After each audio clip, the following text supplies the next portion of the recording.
The Bible. Is it hard to understand? When it comes to reading the Bible, the first thing that comes to mind is the fact that this is the Word of God. The seals have been broken, and the truth is here. And when we go throughout the scriptures, when we go throughout extra biblical records, we find that the language that God employed, that He used to create the heavens and the earth, was the Hebrew language. Christ said, I came for the lost sheep of the house of Israel. But yet no one, no religious leader, no religious church out there anywhere can now identify the 12 tribes of Israel. Can we? God is quite simple, but it seems as if man makes understanding Him hard. What are those mysteries? The truth of your book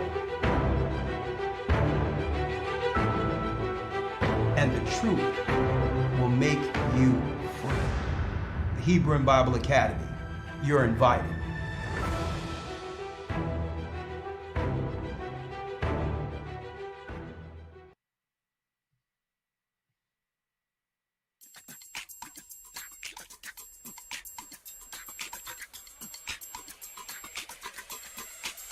Don't wake me up. Shalom, shalom. In a dream, don't touch, I've been taken up. Being shown in a vision, curiosity got me stuck. Come on in. 7 hands, 10 horns on the waters, raising up, praising up.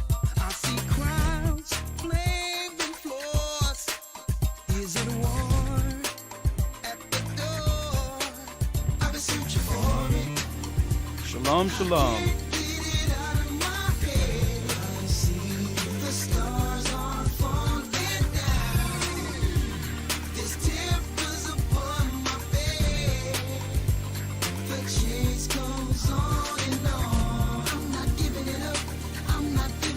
We're not giving it up.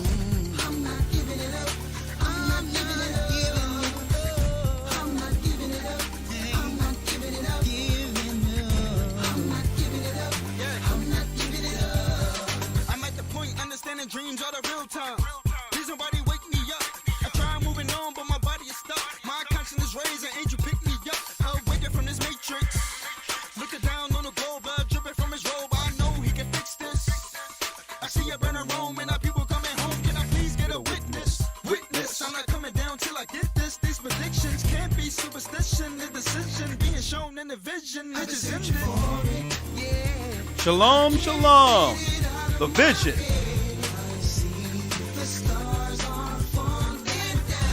The fallen angels. Come on.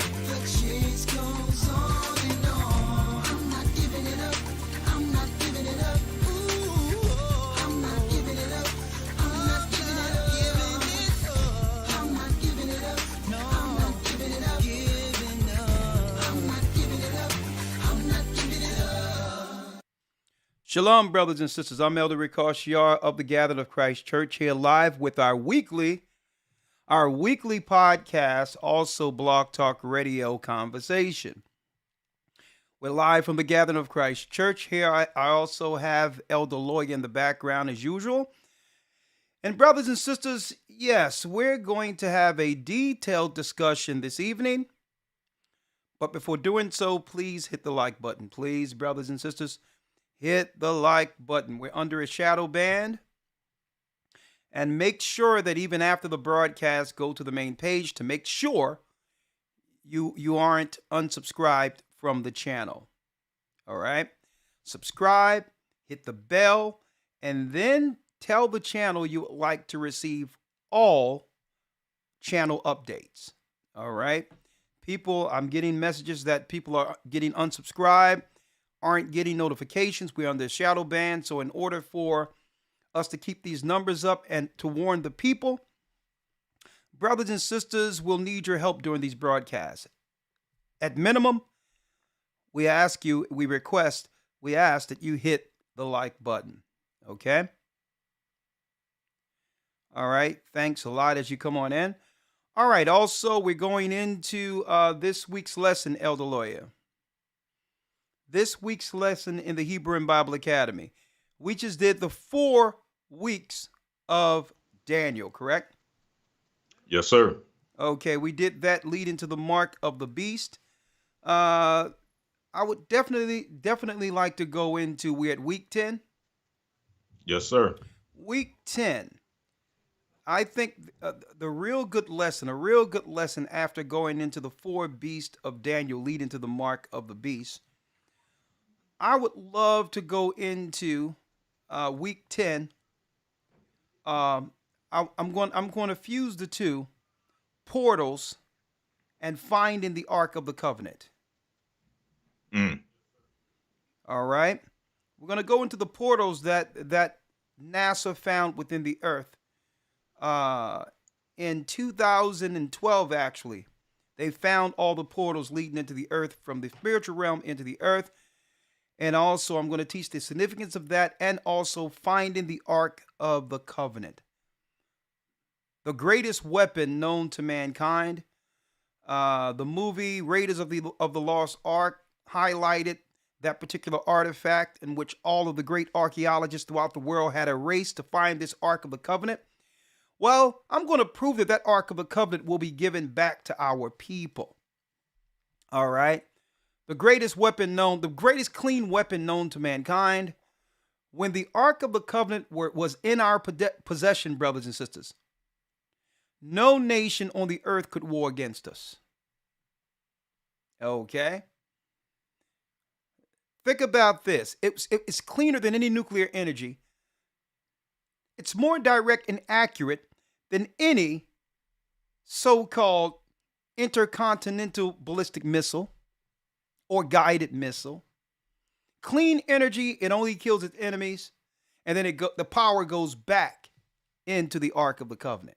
We're going to show you exactly where this is and how the Most High is going to give it back to us in the wilderness this coming Sunday. You don't want to miss that. Portals, that's right, the doors between the invisible and our realm. We're going into it and finding the Ark of the Covenant this coming Sunday. All right. And for those who would like to participate in the next academy, we have so many things we're going to cover. Brand new lessons. We will be taking enrollments. Go to historytimes.org if you want to enroll in advance, whatever the case is.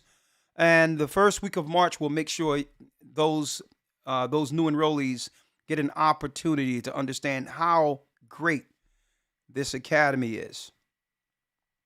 All right. There's nothing like it on the earth. Hebrew, real-time uncensored news, as well as, you got it, the lesson. And like I said last Sabbath, a new platform that will have it where you go directly to one site. Everything will be there for you. Your lessons, just like in a class, your links, everything is there for the individual student. And none of this would be possible, brothers and sisters, without all of your support and your committed dedication to the Most High's work. I would like to say thank you. All right, Elder Lawyer, jumping right in. Jumping right in, as you can see the lesson for today. The lesson for today, as you can see on that avatar, titled The Replacements. Okay. I asked AC to make an avatar showing those who are replacing predominantly blacks in America and how and we're going to detail the political agenda behind it. Okay, today. Now, the reason why I'm calling this the replacements is because our people who are destroyed for lack of knowledge, black people in America who so happens to be from the tribe of Judah,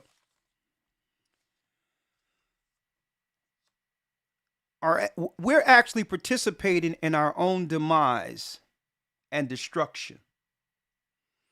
And I think we're doing so. And matter of fact, I know it's happening due to sheer ignorance.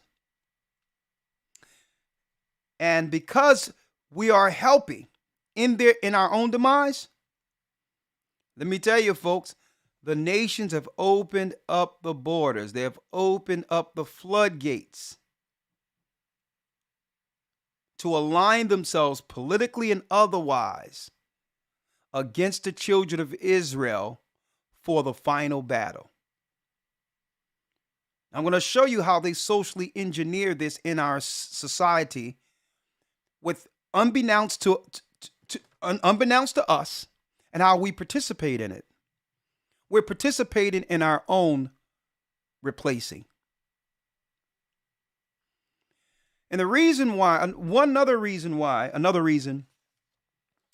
our people are ignorant to this, not just because our people weren't taught the truth about the Bible.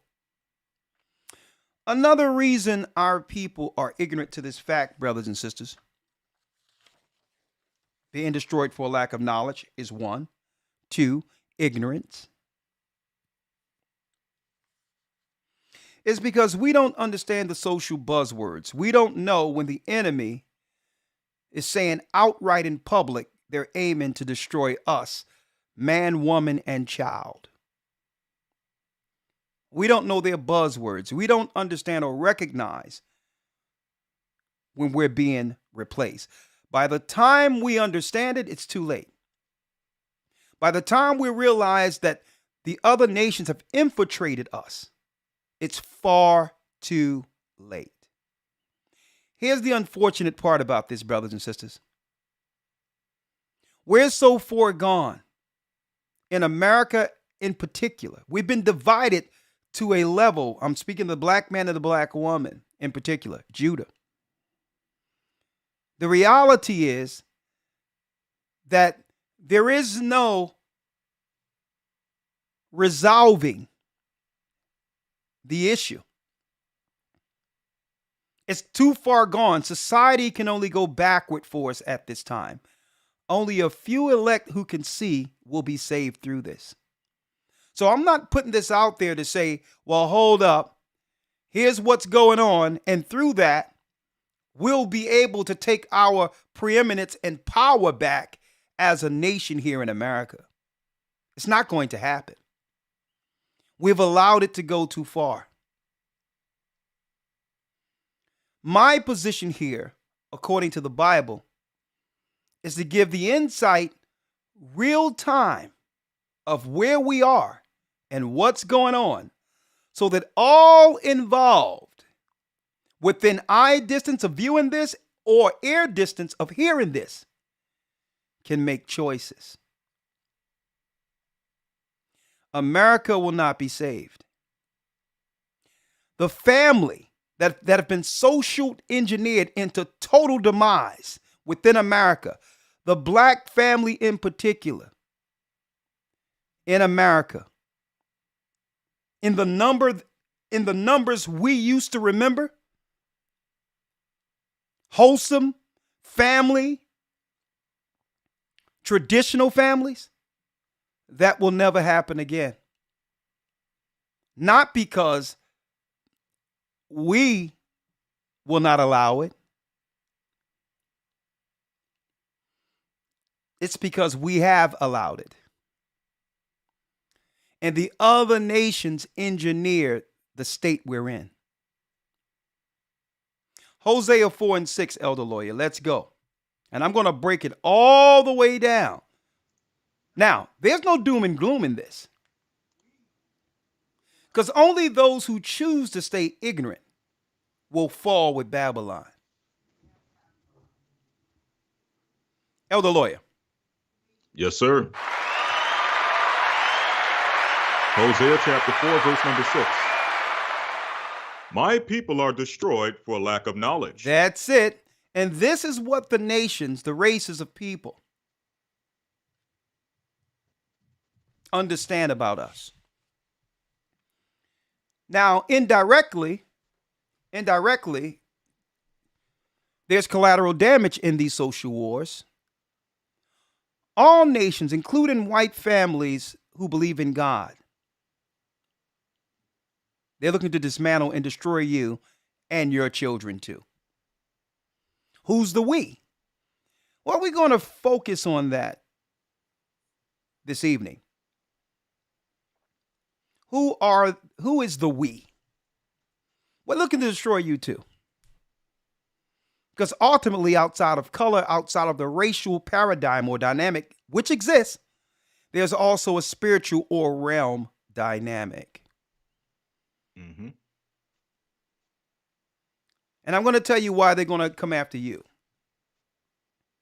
Okay? Enemies are clearly defined in the Bible, specifically the Old Testament. We understood in the Old Testament before our people, the children of Israel, that's who we are, lost Jerusalem. It was understood what an enemy is. It was clearly defined. An enemy first starts religiously. A person who serves a different God automatically was deemed enemy to our nation. It's not that. Listen, it's not that we were some religious haters. It had everything to do with the systematic structure of idolatry that led these nations into continually battling against our families. It was really a spiritual war. The demons and spirits within those conclaves they called Moloch temples gave the priests and governments of these other nations directions, and their direction was to kill and destroy all that is right, according to the God of Israel. So that was a religious component. So automatically we knew it doesn't matter what you would call your religion. If you had an Eastern religion, Persian mythology, if you had today what they call Islam, which is ancient Persian mythology, being a Buddhist, we understood that the first level of warfare is spiritual. And we were able to identify that by one's political practices. But first, it started with their religious practices, what God you serve. See? So it was clearly defined to know what people not to trust, or who not to trust, based on the religion they followed. So we don't know, as a people, when the enemies can come in and infiltrate under the guise of religion. It was clearly defined back then. We knew what an enemy looked like. And therefore, what? Spiritual garrisons were placed. Barriers were put in place to make sure that evil could never infiltrate us and destroy our people from the inside. So before the Gentiles took us down in 70 AD, brothers and sisters, the first infiltration was to convert us, to make us believe that their way of life was better, and to convince our people who once served the living God to begin, at that point, to turn Israel's back on God to serve lesser gods. That was the first level of warfare.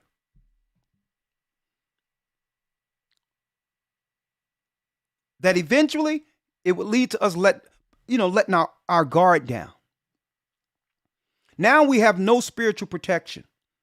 So it first start off with what? Understanding your enemy. So that brothers and sisters can understand what a spiritual infiltration looks like.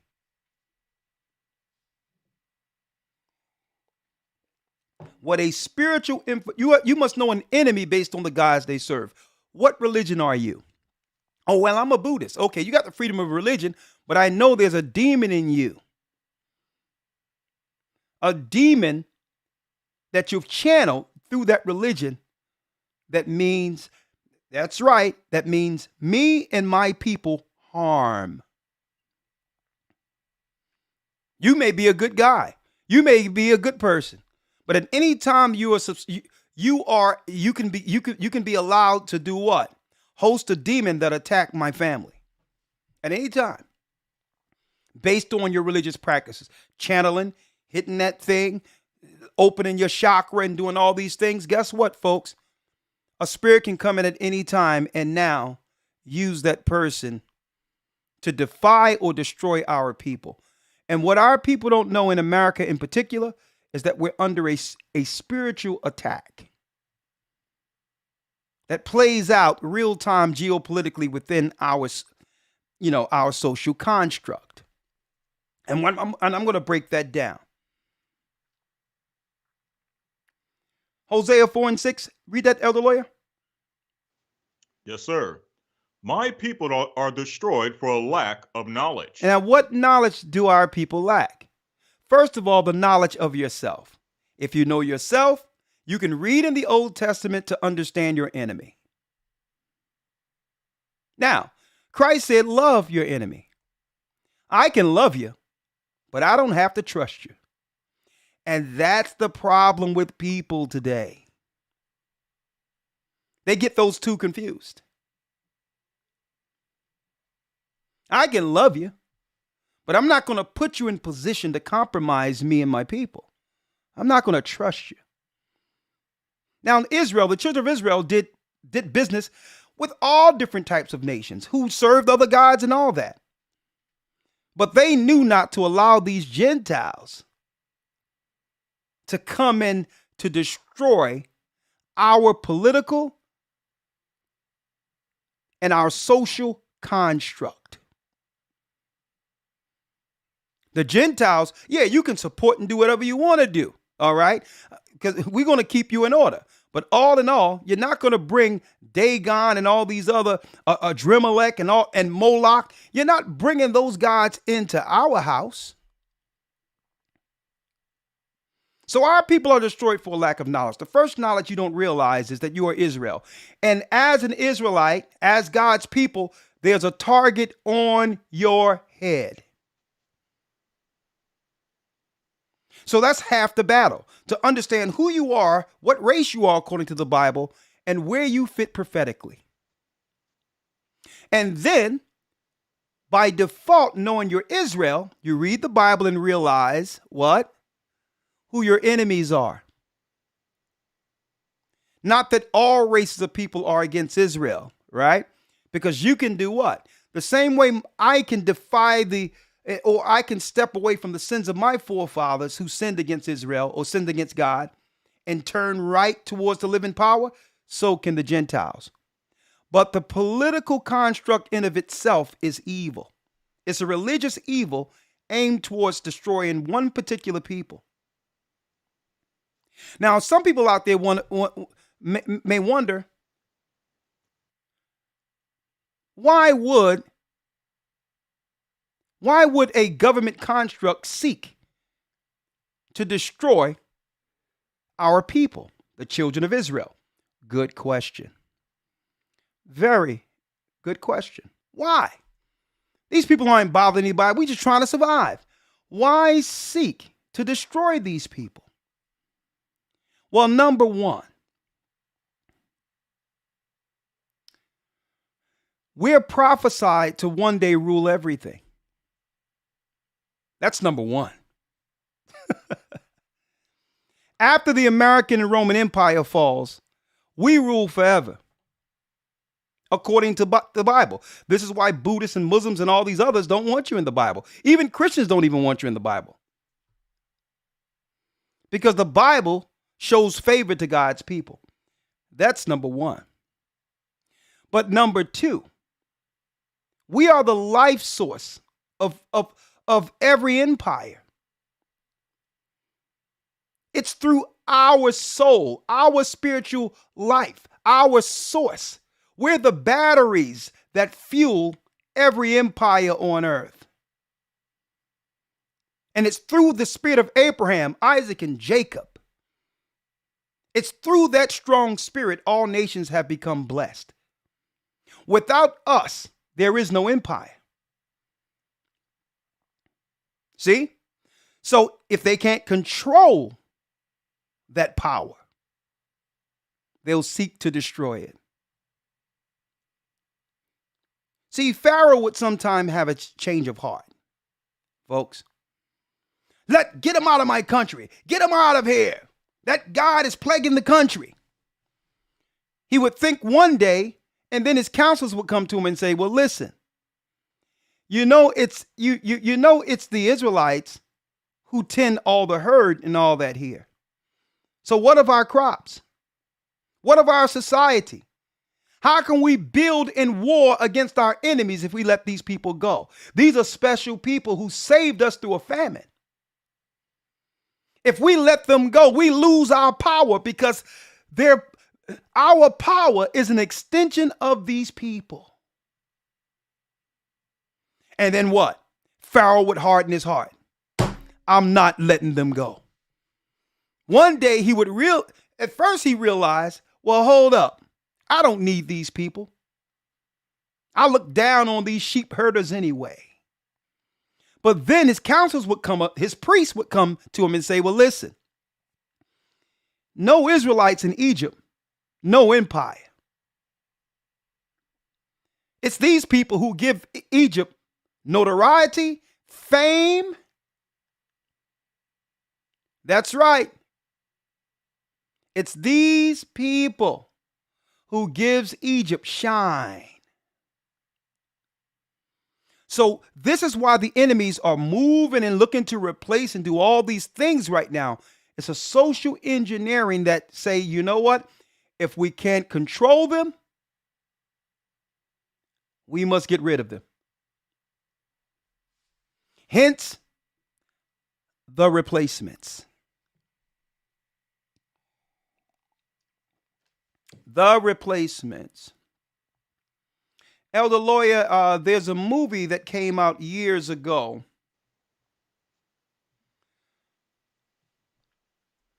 And the movie was World War Z.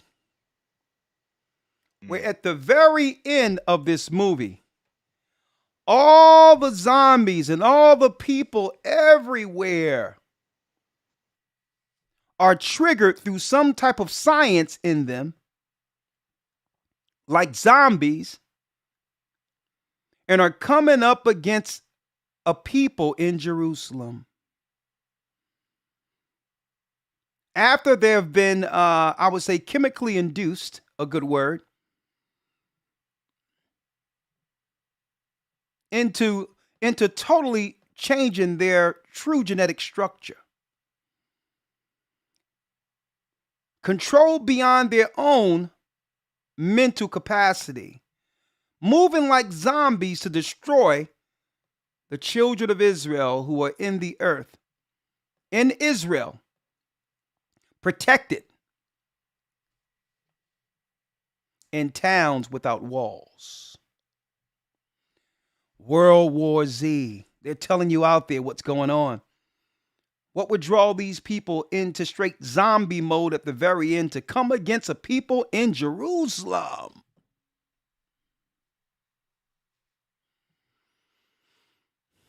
Well, I digress. You know, that's on the back of our last couple of broadcasts. I guess I'll touch on this more so Sabbath. But what I really want to talk about, Elder Lawyer, is the replacements. I don't know if you realize, brothers and sisters, but Hollywood and all these other what you would call media conglomerates have shifted almost totally to Asia. The billboards, Asians. The billboards, Asians and other people, right up under our noses. There's something else going on. And I'm going to break it down to you all, folks. Unless they were successful with their first initiative in 2020, they would not have been able to accomplish what they are doing in replacing us now. See, these are steps. It's called social engineering. Right? It's called social engineering. There's a such thing as, brothers and sisters, a soft kill. A soft kill. And I'm going to talk about that today. There's other things also in warfare where you would have social disruption, as well as social and racial targeting. What we have to realize is what does that look like? What exactly does that look like? Social disruption, social and racial targeting, and who benefits in particular for those who replace us. Who benefits? Well, that and more we're going to unpack, right? That and more.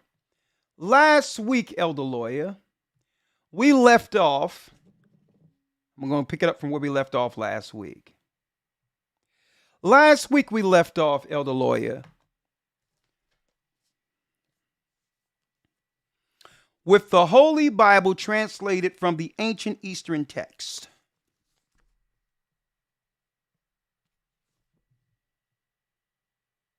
Now, there's nothing in this Bible that I can't break down in the King James Version Bible.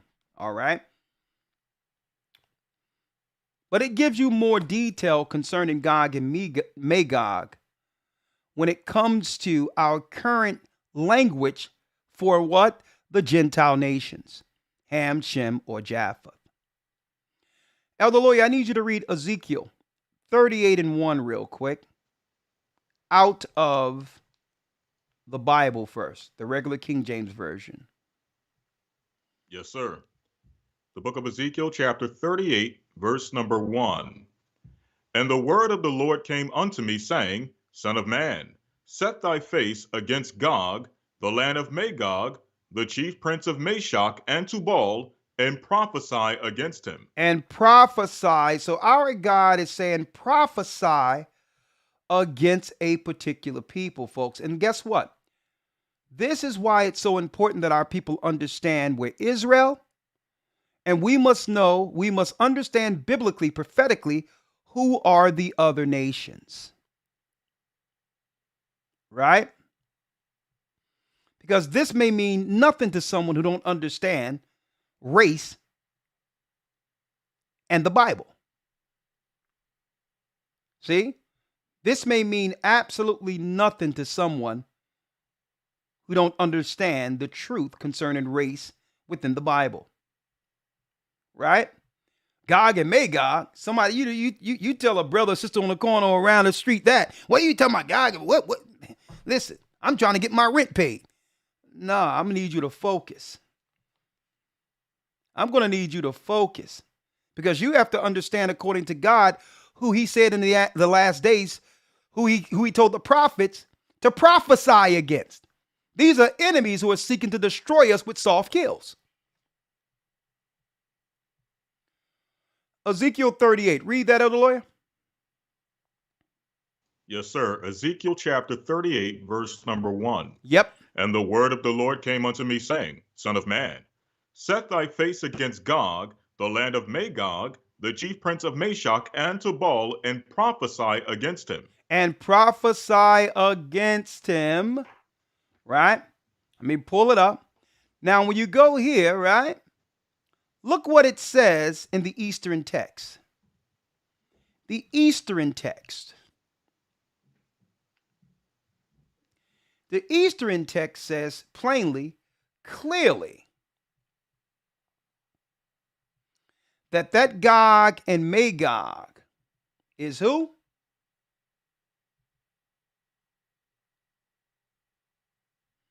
Is who? Prophesy against China. prophesy against China. The children of Japheth, the chief prince of Meshach and Tubal, put hooks in his jaws and bring him back into the war. Why? Because China have been the silent partner of Esau for years. And to actually save the empire that have given China any level of recognition and power, they must come from behind the shadows to help Esau finish what the Roman Empire began with destroying the lost sheep of the house of Israel. They must come from behind the shadows. They've been softly doing it. And that's why it says, put hooks in their jaws. They can no longer hide their true intentions as an empire against God's people. We've just been sprinkling them around in the neighborhood a little bit. A laundromat here, a restaurant there, a hair supply, beauty supply store there. We've just been sprinkling them around silently without these people understanding the true mission that they've always had against the children of Israel. So what did Esau do, Elder Lawyer? Esau, he stepped away. The empire, the Edomites that are in position stepped away and say, we cannot be the face of this anymore. They can see us. Call in the replacements. Call in the replacements. And because Israel, God's people, are ignorant to who they are, God's people who we're seeking to destroy will help us replace them. How do we know that? I need y'all to check this out, folks. Check this out. Check this out.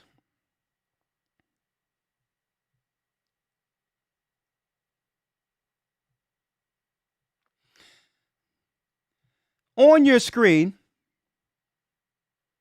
is what? Just celebrated his day. Great man, mind you. Martin Luther King. Martin Luther King, great man. And of course, the world, America celebrates him as a hero today. But in his day, the same government had nothing good to say about Martin Luther King. They was calling him a communist, an enemy, all types of stuff. Especially when he started talking reparations. When he started talking reparations, okay, that's not the plan.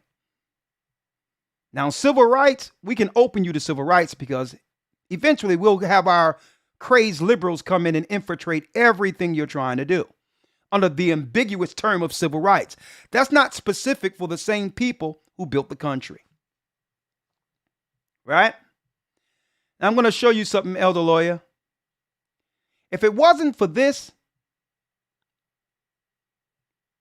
there will be no such thing. If it wasn't for that, there will be no such thing as this. Look who the new protesters are. Look at this. How did we fall so far to allow this infiltration?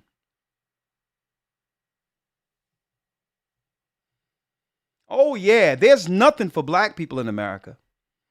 But federal agencies address Asian hate crimes. Where are these hate crimes? Where are these actually happening, folks? And that's why the Bible says, set your prophecy, set your eye on China. And guess what, folks? It's nobody's fault but ours. Who built the country, mind you, who suffered the greatest atrocity known to mankind under slave ships, built Wall Street, built this world that the immigrants have now flocked to, only so that we can participate as a people in our own demise. Why? Because we didn't know, we didn't understand prophecy. Instead of asking for something to maintain, a moral structure for our family, we agreed, brothers and sisters, to actually align ourselves with the degeneracy of the country.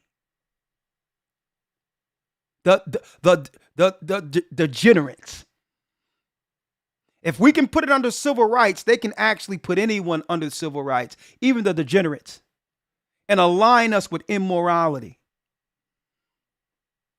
And a lot of our so-called leaders agreed to this for a paycheck.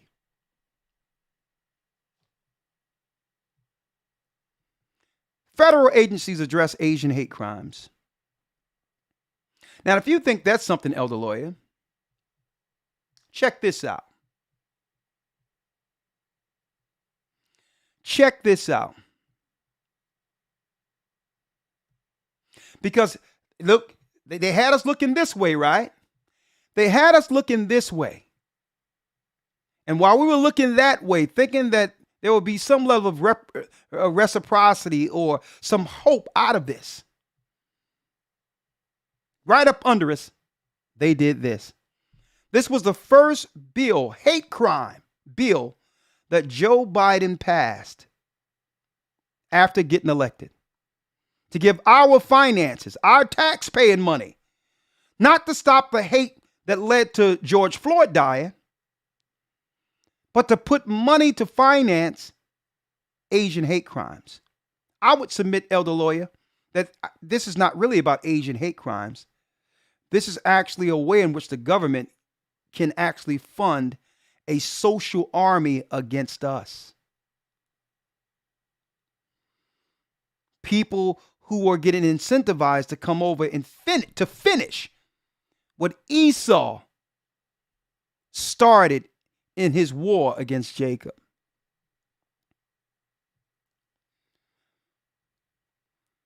Look at this, folks. We got another one now. Another George Floyd. The case of Tyrese Nichols, a black man killed by cops in the U.S. And everyone is looking this way, and this is why I always highlight the narrative where it needs to stay focused. I always focused on what we need to see, not the incendiary spirit they're using with these cops and all these other things. Because when they have you looking one way, they're doing something else. They would have you look here, right? When we really should be looking here. As of what? January 18, 2023, folks. January 18, just a few days ago. The White House rolled out the first ever strategy to advance Asian American, Pacific Islanders, and Native Hawaiian communities Tuesday in a town hall online meeting as the country continues to grapple with the anti-Asian hate crimes. Now, what's deep about this being a federal agency address this, folks? They're only doing this so that federal money can get behind this. At the same time, we're discussing no justice, no peace, police killing black people. You would think they would look at a federal bill to finance our protection. No. So what was this? Folks, this is how they opened the door. Hence the reason Martin Luther King says after he realized the bills that were signed, I'm afraid that I've run my people into a burning house. Into a burning house. I'm afraid that I was tricked into running my people into a burning house. Because I didn't know that we would have to align ourselves politically with everything that's wrong with the world to get anything.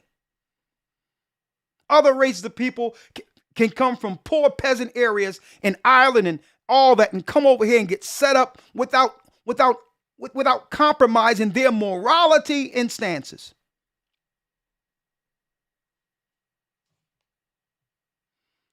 He set up something, they set up something that will allow what? An inside infiltration of others. Now, why I'm going here? I'm going here now, folks, because while they got us looking there, this is where we should be looking. New California law allows non-U.S. citizens to become police officers. The same time, folks, they have you looking what? At the same time, they have us looking here.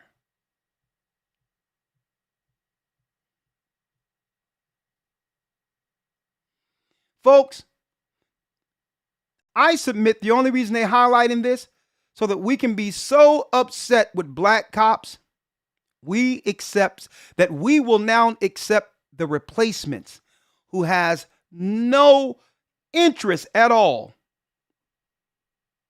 in our longevity, our health, our family. What better way to infiltrate or destroy a people than to have others come from third world countries to police us? Now, if you think there was no grace under these guys, if you believe that we can be utterly destroyed under our own people, what do you think is about to happen with this law? With other states adopting this? And you would never guess who will soon be policing us. The victims.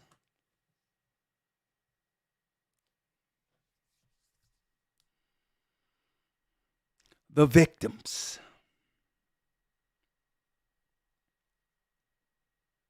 Everything is strategic.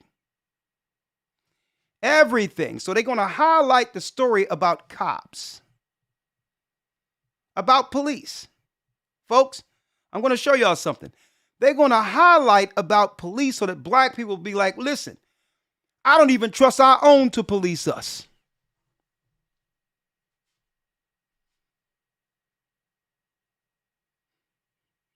We can't even trust our own. And you know what? You know the Hegelian dialectic. Oh, we see the problem.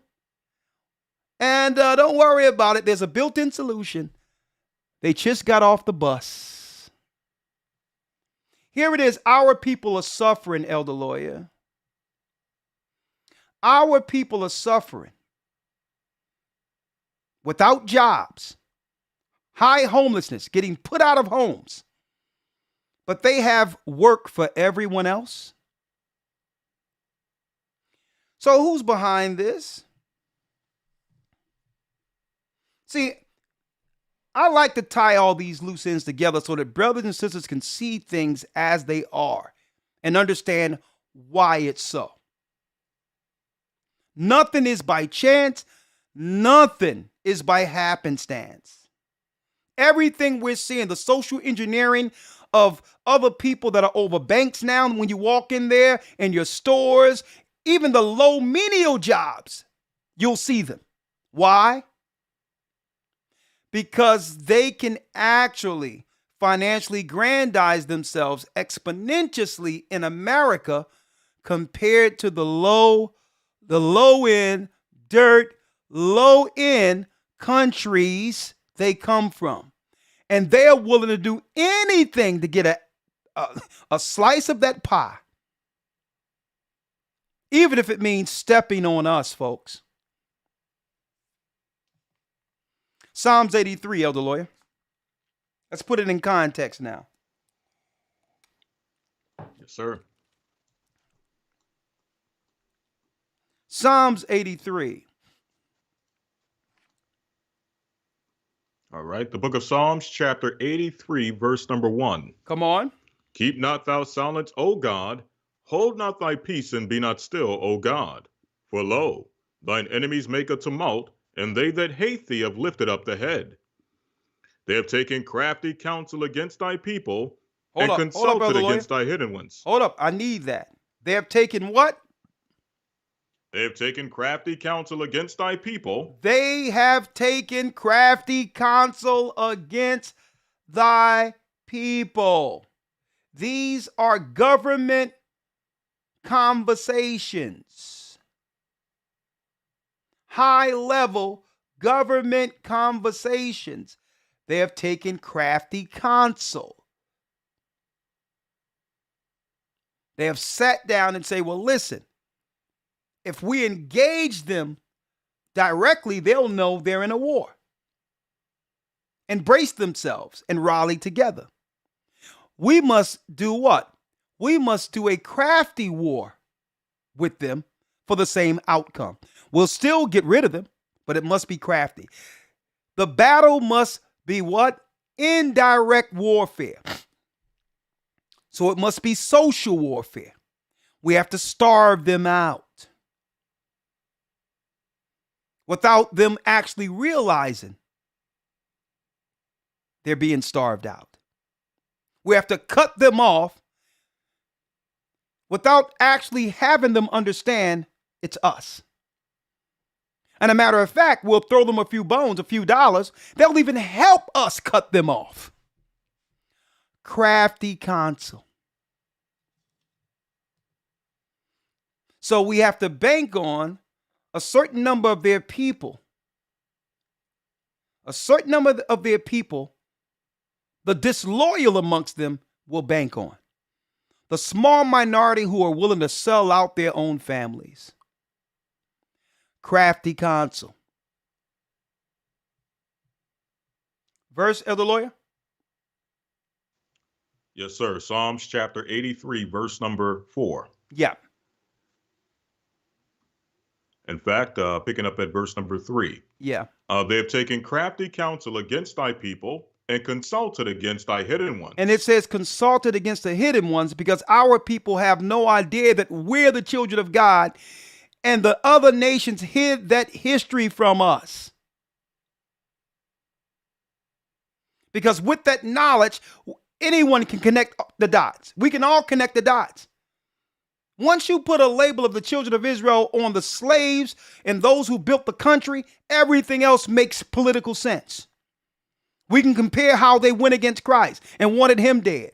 We can now compare how the Egyptians wanted Moses dead and wanted to target them from the womb of their mothers. Knowing prophetically that what? It was prophesied out of the ancient records that we would one day stand up tall, taller than them all, towering the same Gentiles who enslaved us. So it says they consulted against the hidden ones. So they would set up institutions, religious institutions, and all that. Gentile institutions as a buffer to keep us from ever understanding the history they hid from us. Because once I know I'm Israel, the gig is up. The only thing I have to do is go into the Bible to identify my spiritual enemies. Right? Come on. Verse 4. They have said, come, let us cut them off from being a nation. From being a what? From being a nation. From being a nation. These people can never know that they're really one nation of people that was once under God as the 12 tribes of Israel. We must set up throughout the world institutions to keep them from this information. Because once that's done, the gig is up. Come on. They have said, come, let us cut them off from being a nation, that the name of Israel may be no more in remembrance. That the name of Israel be no more in remembrance. We tell them if they read the Bible, they're spiritual Israelites. It doesn't matter. We don't know where Israel is. It doesn't matter. Right? If you believe in Jesus, you Israel. They'll muddy the waters, because once we know where Israel, everything else makes sense. And through us understanding this, yes, I can love my enemy. I don't hate anyone, but I'm not going to trust you. So whatever you peddling, peddle to your family, peddle to your people. Okay? Now, speaking of peddling, Elder Lawyer, I need you to go to I need you to go real quick to Luke, where it actually talks about the desolation. Because brothers and sisters don't know that we were prophesied to be under a desolation. What's a desolation? An organized government plan to eradicate any trace or genetics of the children of Israel off the earth. Because they understood, brothers and sisters, that we would one day wake up. Okay? Their lies beget lies, beget lies. And eventually, the Most High would do what? He would send a resonating signal through the darkness to do what? To awaken his people. See? So they knew that we would wake up, but they just had to buy it enough time to put a system in place that could totally finish the desolation. And folks, unbeknownst to our people who are ignorant to this, we're under it. We're at the tail end of it. And they would not have been able to accomplish what they accomplished if we didn't fall for what they did in 2020.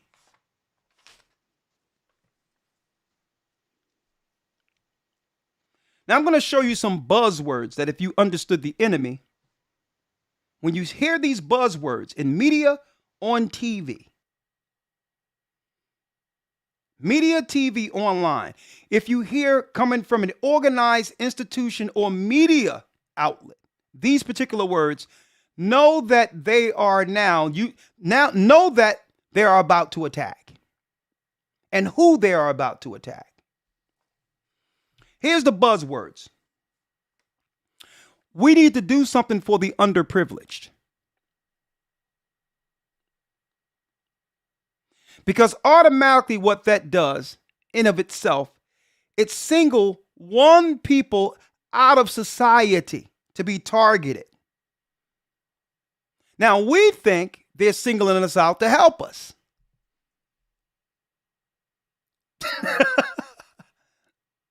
Because why? If you're an equitable, rich country with the power to feed all people, there should be no underprivileged. You would just make laws to make sure all people are taken care of. See? So when you hear these buzzwords of underprivileged, know that there's an initiative going out to attack the people who are underprivileged. How do you know this? Well, no one questions how these people became underprivileged. Well, it's systematic. See? So when you hear these words, politically and otherwise, know the people that are about to get attacked. Oh, I want to go over Africa and help the underprivileged.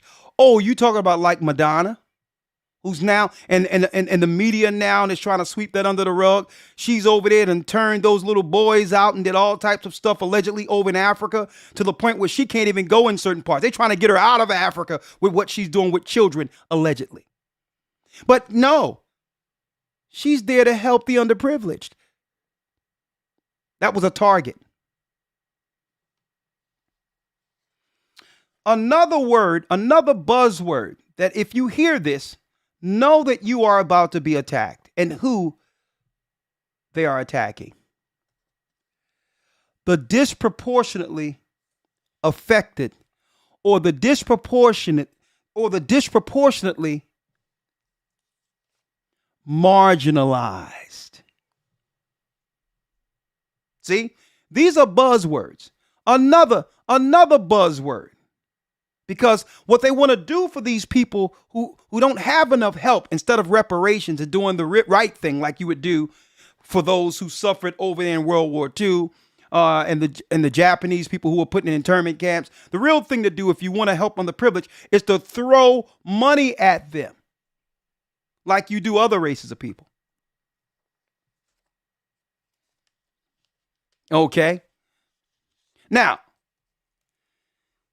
the word they'll use before attacking these people is buzzword. I'm helping you out here. My people are destroyed for a lack of knowledge. Listen up. I'm here to make you safe. It's safe. When you hear this word, know that whatever they're talking about will do the exact opposite according to the Bible. Elder Lawyer, let's go to where it says, when they shall say peace and safety. Yes, sir. Let's get it. And then we're going back to Psalms 83. Yes, sir. 1 Thessalonians chapter 5, verse number 2. 1 For Thessalonians, yourselves know- here's the Bible, tipping you all up, giving you some insight on the conspiracy and the crafty counsel of your enemy. Read. 1 Thessalonians 5 and 2. For yourselves know perfectly that the day of the Lord so cometh as a thief in the night. Come on. For when they shall say peace and safety. When they shall say what? Peace and safety. When they shall say peace and safety. Then sudden destruction cometh upon them, as travail upon a woman with child, and they shall not escape. And they shall not escape. If they say peace and safety, if you fall for the campaigns for peace or to make you safe, you'll die. The crafty counsel is to coax you into believing that whatever campaign that's being rolled out is there to help you. Oh yeah, I'm here to make you safe. And the next thing you know, dropping like flies. Let's go back to Psalms 83 and 4.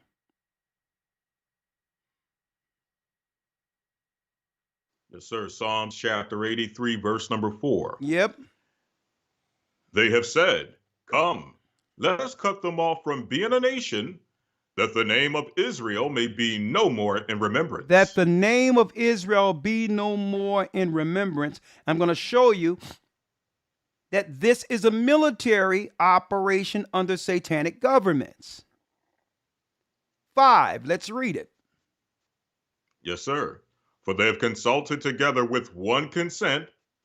They are confederate against thee. And they are confederate against thee. Can you imagine me going over in one of them, their country, one of these other countries where the replacements are, and set up my own shop and say, I'm here to give you peace and safety?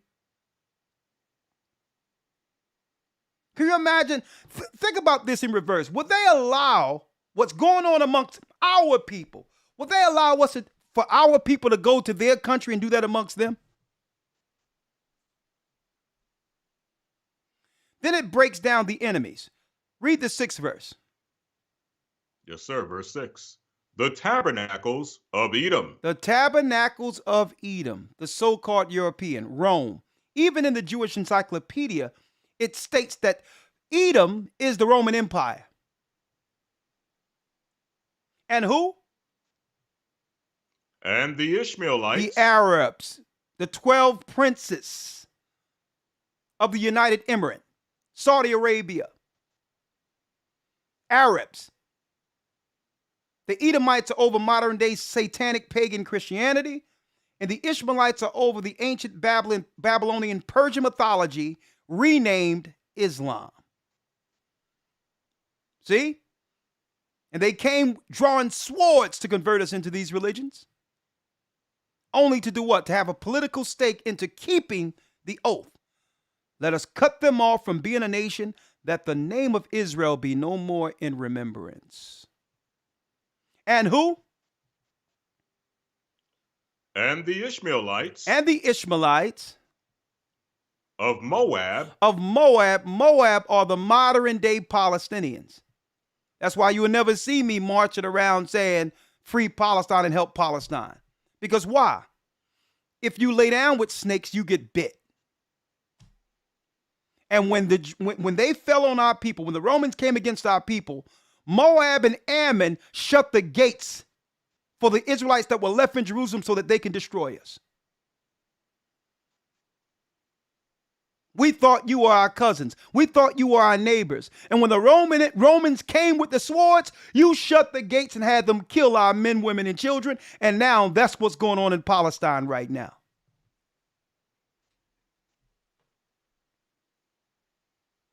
You lay down with snakes, you get bit.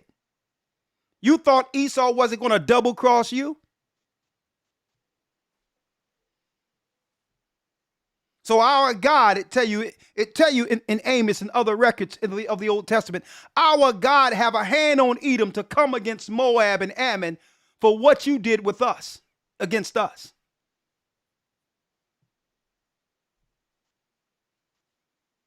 Even during the time in Medina, Muhammad, when our people didn't accept Islam as the new religion, they took about 700 of us, men, women, and children, and killed every man, woman, and child who wouldn't bow their knee and confess that Muhammad was the prophet over the new religion, Islam.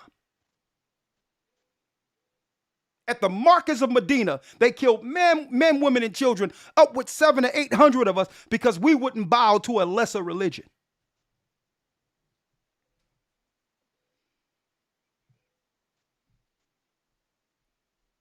The tabernacles of Edom. Now God is identifying those who conspiring in silence to keep us in captivity, to keep us lower, in a lower degree, so that they can use us like batteries. So that they can I would say hold their status in the earth and show their power by how low they've made us, or how low we've become. This is how the nations judge their power or status in the earth, by how low they keep us. And then it goes all the way down, all of these nations, David pointed out, that would persecute us. And now, China, let me go here. Now, China have come from behind the shadows. And that's why it says, I'm going to put hooks in your jaws, because China have been their silent partner the whole time in destroying our people.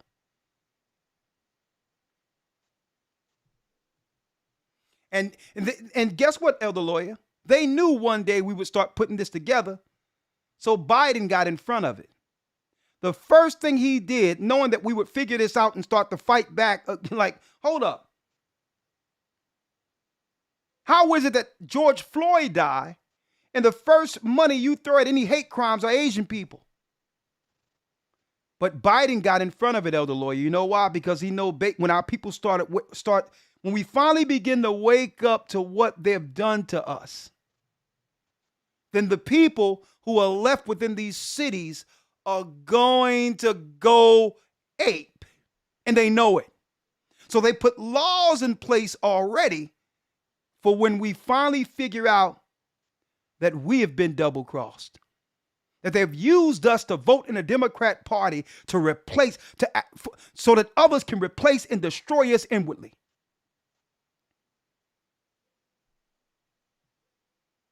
Right? Now there's more, Elder Lawyer. Some people ask, Sir. what is the end game? The end game was written of in Daniel when it talks about the desolation. Let's go to the desolation in the book of Daniel, Elder Lawyer.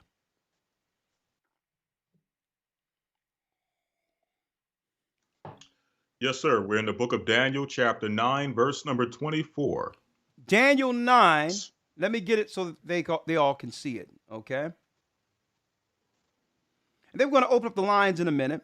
I'm not going to be here long tonight because I want to talk about this. I want to hear your perspectives.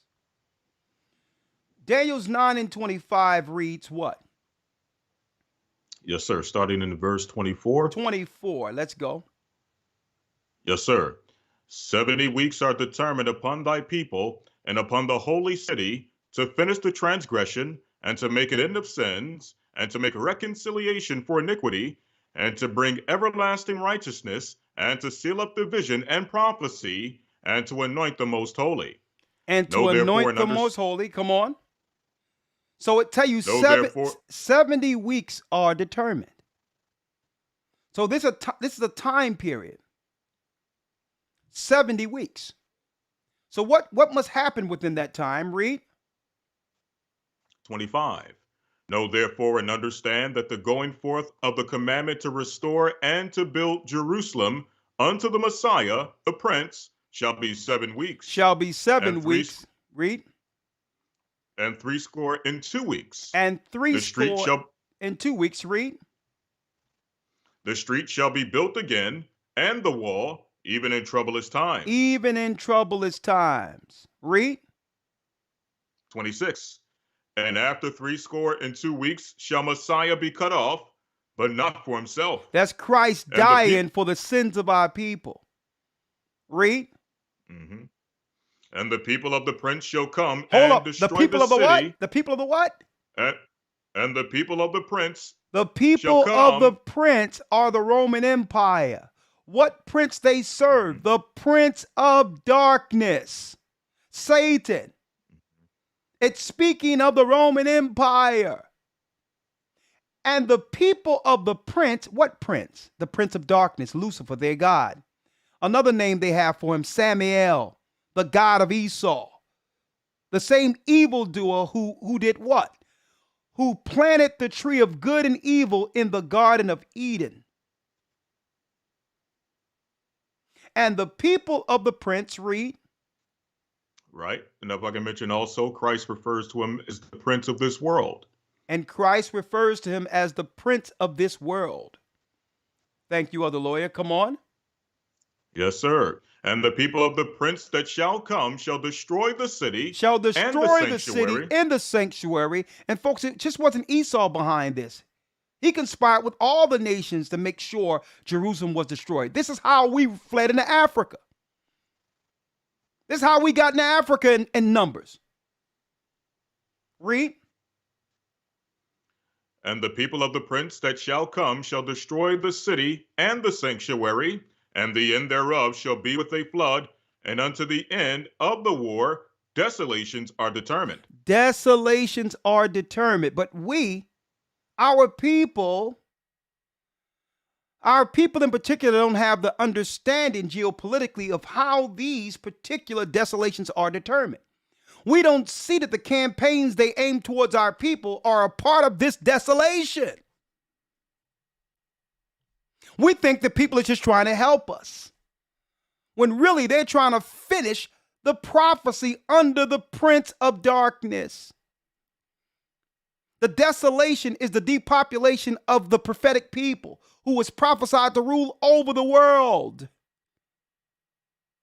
So they must come up with campaigns, science, and all these other things to get us what? To make us complicit with our own demise. With our own demise. And read the 27th verse, Elder Lawyer. Yes, sir. Verse number 27. And he shall confirm the covenant with many for 1 week. What covenant? And in the midst of the... What covenant, folks? The covenant through Christ's blood. It gives us another opportunity at power, at rulership. Esau know he's at the end of his world. This is why he've called in the replacements, the reinforcements, to finish what he couldn't do in 70 AD. This is why he'll incentivize strangers from other countries, East India, Asia, and all that, who have no stake in this country at all, over you. This is why. Because they are in agreement with this against our people. Because they serve the dragon over there in China. Read on. Yes, sir. Verse 27. And he shall confirm the covenant with many for 1 week, and in the midst of the week he shall cause the sacrifice and the oblation to cease, and for the overspreading of abominations he shall make it desolate, even until the consummation, and that determined shall be poured upon the desolate. He said this is going to go down all the way until the consummation. The nations will conspire. They will consult with one consent to get rid of us one generation to the next without our people even recognizing it. The replacements are here, folks. And not only are they here, they're politically protected to become social mercenaries against our people. At a time in which we're sick and broken. I wonder who helped get us sick, and I wonder who helped break us. New California law allows non-U.S.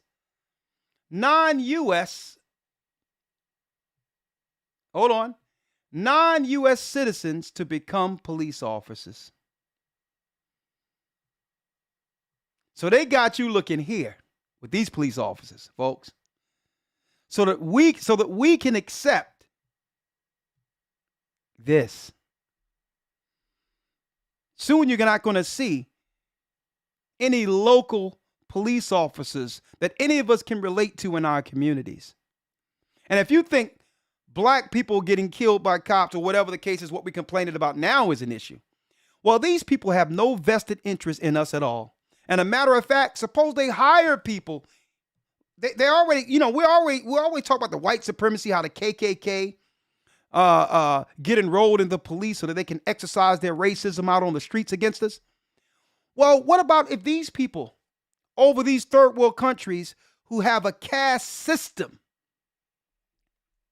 that their society readily accepts?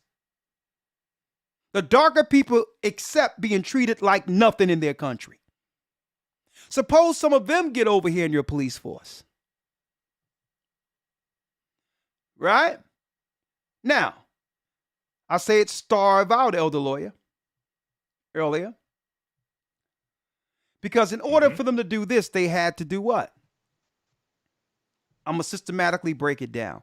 They had to break down the family structure of Judah in America, the black man and black woman, leading up to March 2020, where there'll be no help one for another. Now, what happened after 2020? A built-in excuse. People lost jobs. People couldn't pay the rent. All of the corporate structures were actually what? All the corporate jobs were actually reconfigurated. At the same time that they were doing a whole reconstruction of the corporate structure within the United States and the world. And then out of that, the replacements started flooding in. Now, folks, I need y'all to hear this, and I need you to hear this good. They separated the families, Elder Lawyer. And what they did to make the black man angry, I'm going to use that in particular, Judah, they started giving all the good jobs for years, from the 90s, 2000s, the mid-2000s, to predominantly our sisters. Right? Where men couldn't, not in number, walk in pride concerning income. A man that isn't needed to provide isn't a man. Right? So they did that initially to separate the households where man and woman would argue over who controls the house or money. Now, back then, it wasn't like that. Back then, it wasn't like that. We understood, educated or not, that our money was for the household, the future of our children, and the education had nothing to do with it. That there was a structure where, what? A man led the household. But they did something. In order for them to take us out to eventually get to our children and destroy them, they had to socially engineer, a slow socially engineer, crafty counsel, the woman and the man apart from one another. Right? Now what we have. Now what do we have? Look at this clearly. I want to show this. I'm going to show you how they've done this and where we are now and what to do about it.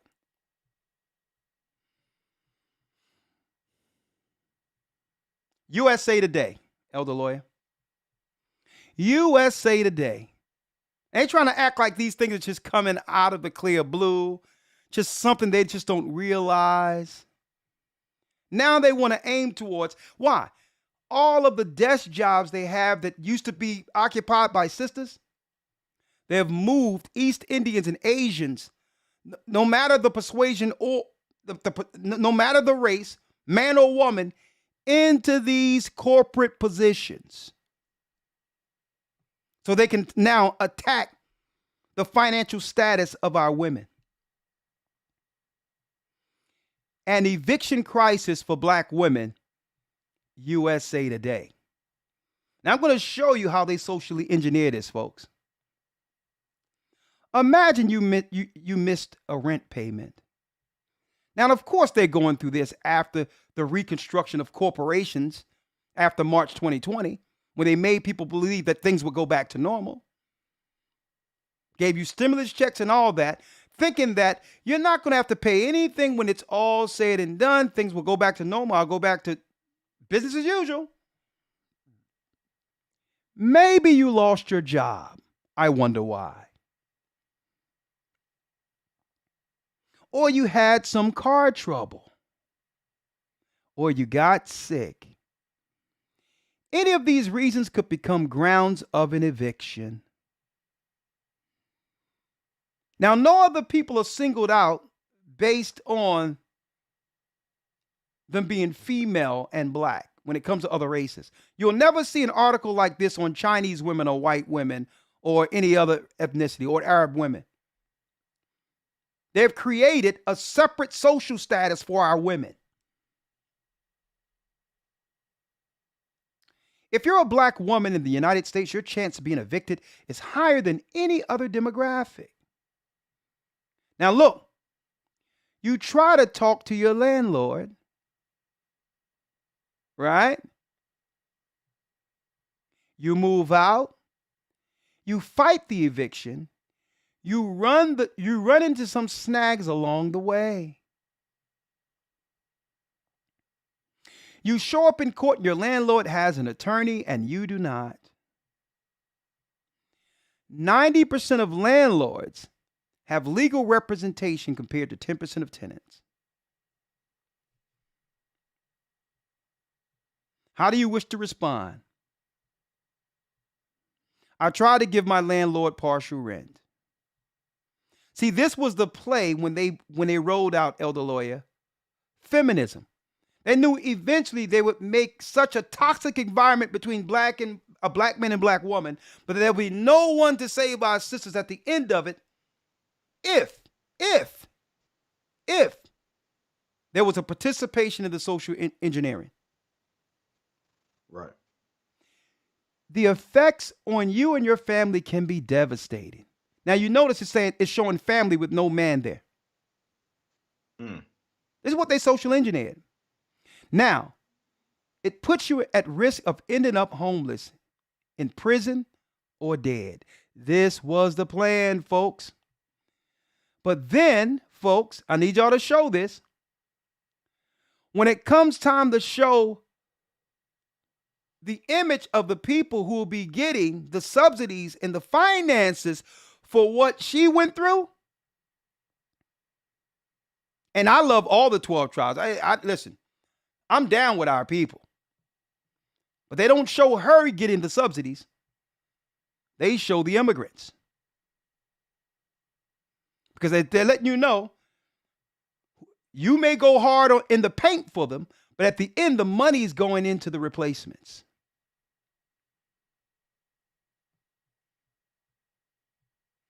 Look at this, brothers and sisters. The growing racial, now this is National Library of Medicine, folks. Okay, I pull out a lot of this research for the academy and do things like that.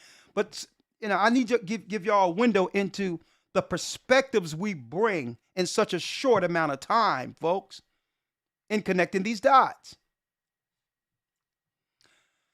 The growing racial and ethnic divide in U.S. marriage patterns. When you go here, brothers and sisters, right, they break it down all the way down, right? But I need y'all to see something real quick, right? Let me show y'all this.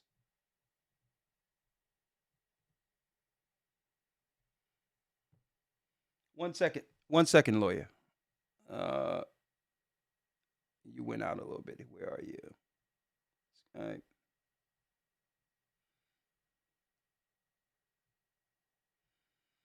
Hold on. Oh, there you go. You went down.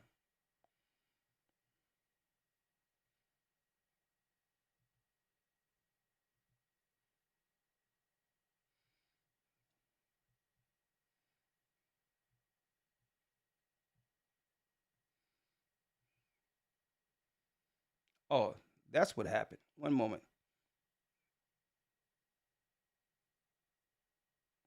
All right. Here we go. 1 second, folks.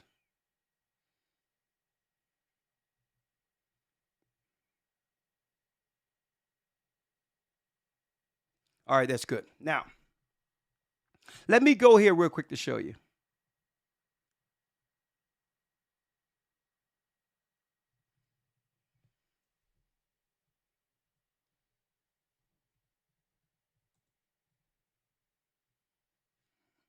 I need y'all to check this out.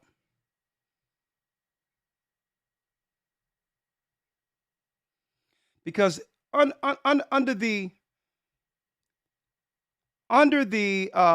National Library, under the National Library of Medicines, when you go down here and it talks about the growing racial and ethnic divide in U.S. marriage patterns, they've been studying their social engineering of separating our people.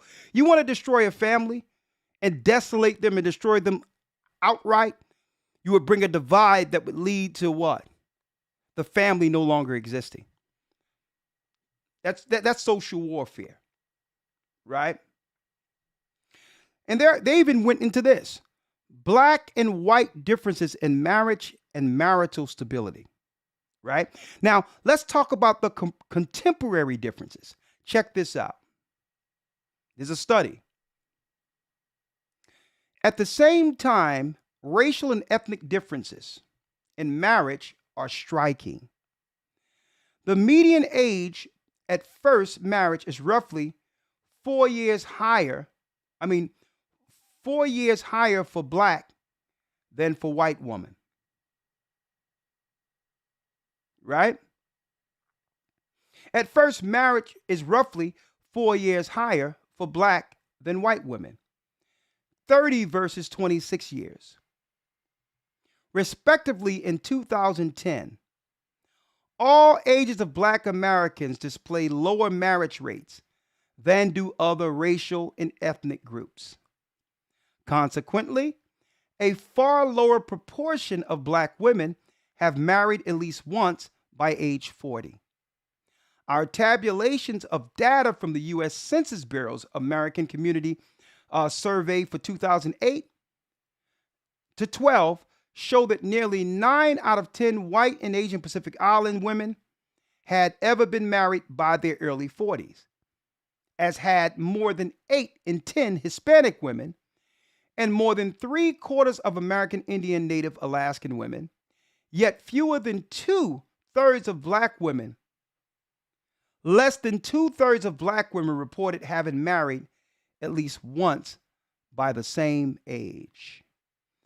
So they socially engineered this, folks, because at one time there was no divorce amongst us, and we married at a higher clip, 80% than any other ethnicity in America.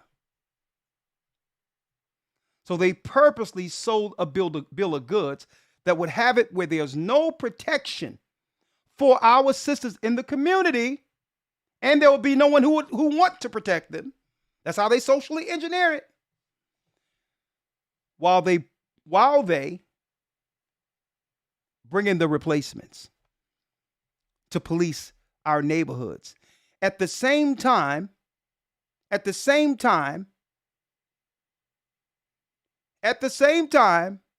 Biden, who came up with the crime bill, construct a new way to incarcerate those that are left, or the men that are left, or at least the ones who haven't been feminized. Now, here's the issue. Now. Bear with me.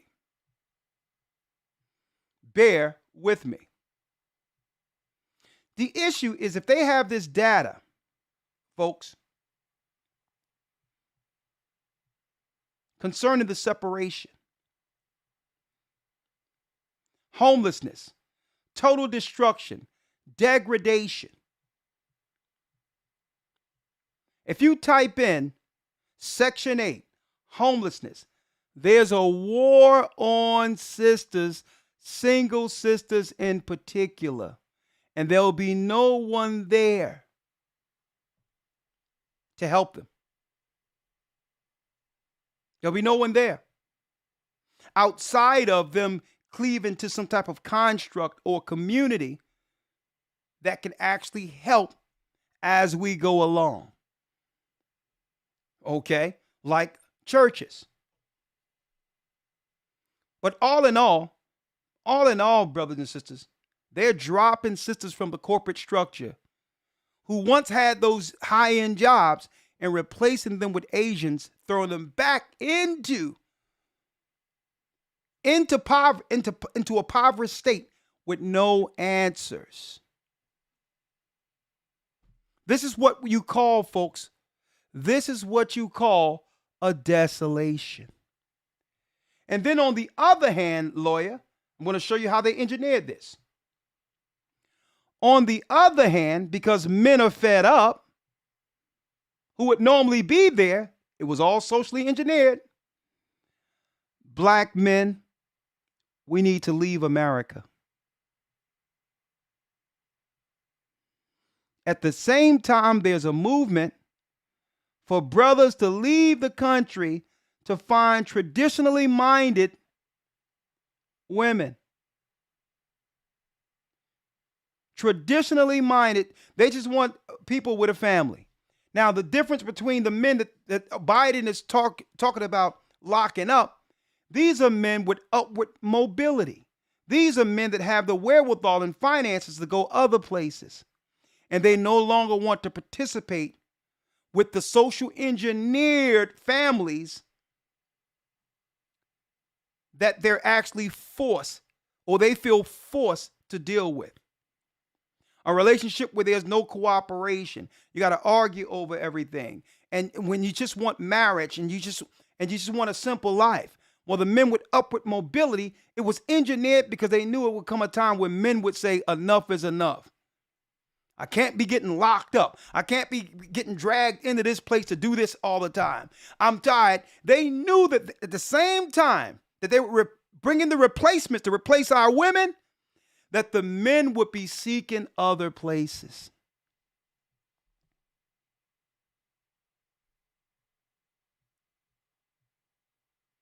And at the end of the day, it's sad. Why?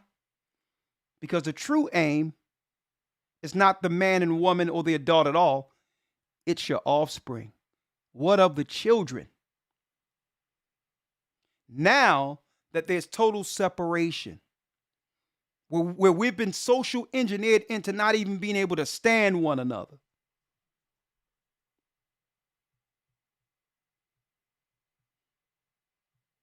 This is where we are, folks. And it's not about right or wrong or where, folks. I'm putting this out so that we can make choices now, knowing that there's no recovering Babylon. There's no recovering this. It's too far gone.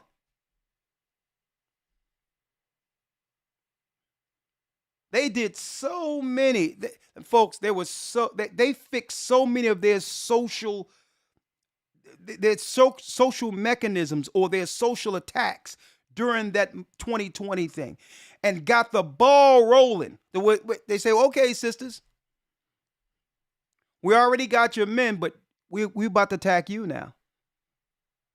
There's only limited jobs, and that's what. We're opening the borders to all these East Indians and other people, Asia and and they're going to have the desk jobs, the bank jobs, and all these other things. And hey, this was the plan the whole time. At the same time, men are walking out of the door and saying, I don't want what they're forced on us. That's the plan. We don't want the conflict anymore. We don't want the conflict anymore. We're walking away. So this is going to lead to a social cataclysm of biblical proportions. Folks, think about it. Let me go through it. New California law can now allow non-U.S. citizens to become police officers. These are going to be your new reporters, folks. Here are your new reporters now, right in plain sight.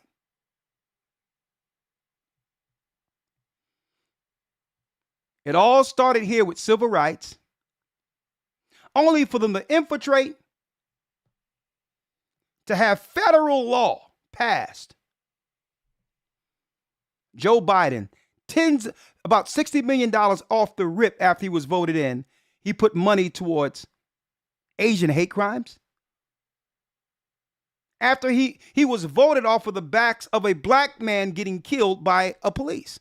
You would think the first crime bill, federal money, would go towards protecting black people. Well, no.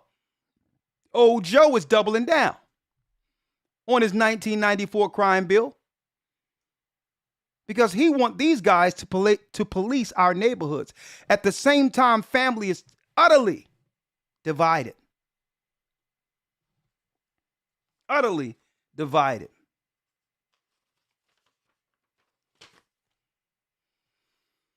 So now we're going to talk about, now that we understand the replacements, what must we do?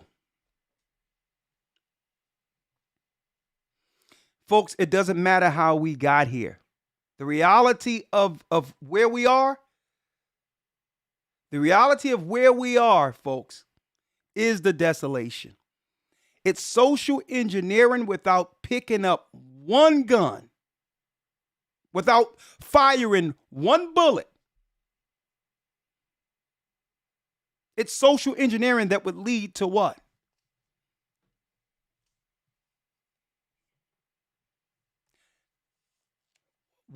In the world, it's really setting a society where people would self-delete themselves. It will be self-deletion.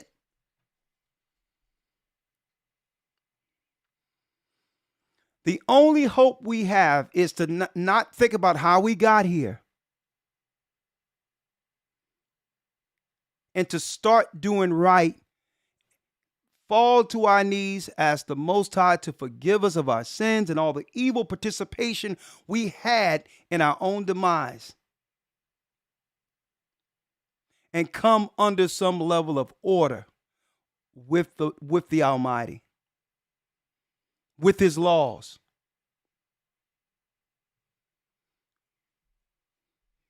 This hatred we have against ourselves was engineered. They have used money to separate us. Elder Lawyer, I see this thing, and I'm going to talk about this next week. They have this thing online where they ask sisters, well, what are you looking for in a man? And I hear these people, these sisters, out of their minds, knowing where they came from, stating, well, he have to at least have what I have, or six figures. And I'm shaking my head like, Lord, is that a requirement? If you put your brains together, you can make six figures. The love of money is the root of all evil. The greatest commodity isn't money at all. The greatest commodity are people. And I'm shaking my head. I'm like, don't she understand that she's going to age out of that requirement? When you're living in a country where the median income is about $42,000 to $43,000, where do you find this unicorn? Where do you find this fairy tale that some guy making six figures is going to pop out of nowhere? And if he have these options, what makes you think out of all the women who want six figures, he's going to choose you? And I'm shaking my head. I'm like, how far we've fallen. With the boots near the door, a woman is going to need a breathing male. A breathing male in proximity to defend her. And how much he make, guess what? That's going to pale in comparison to what he can do to protect you. I seen that and I'm like, Lord, how long are we going to go along with our own demise? The first thing she stated is that he have to make six figures. I'm like, sis, y'all don't understand the reality of where this America have been socially engineered. They're prepping. They're prepping the world to accept homeless sisters. USA Today. They're socially engineering America into accepting the fact that soon we are to expect black women on the street without thinking anything of it. For years, we've come accustomed to accepting men altogether as those that are normally, sleeping on sidewalks. Well, no, folks. Here's the plan.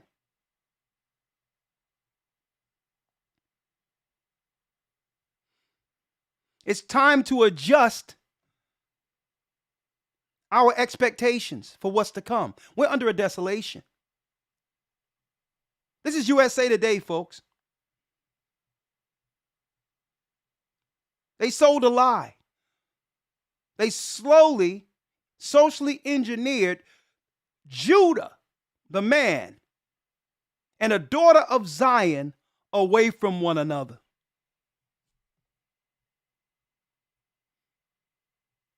USA Today, they're saying, listen, you're getting out of these offices. Okay? A matter of fact, use your app. You're not going to be needed behind these counters at the banks anymore. Oh no, you're not going to be needing these convenience stores and these other stores, retail, because we're going more so online.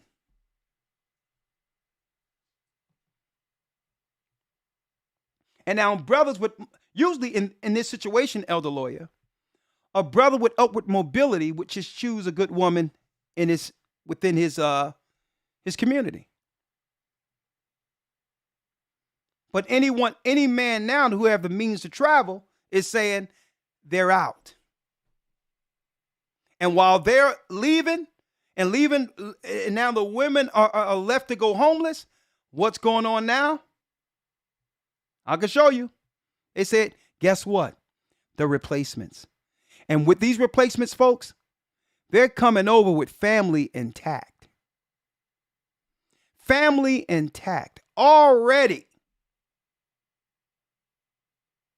they're in a socially, when it comes to the family,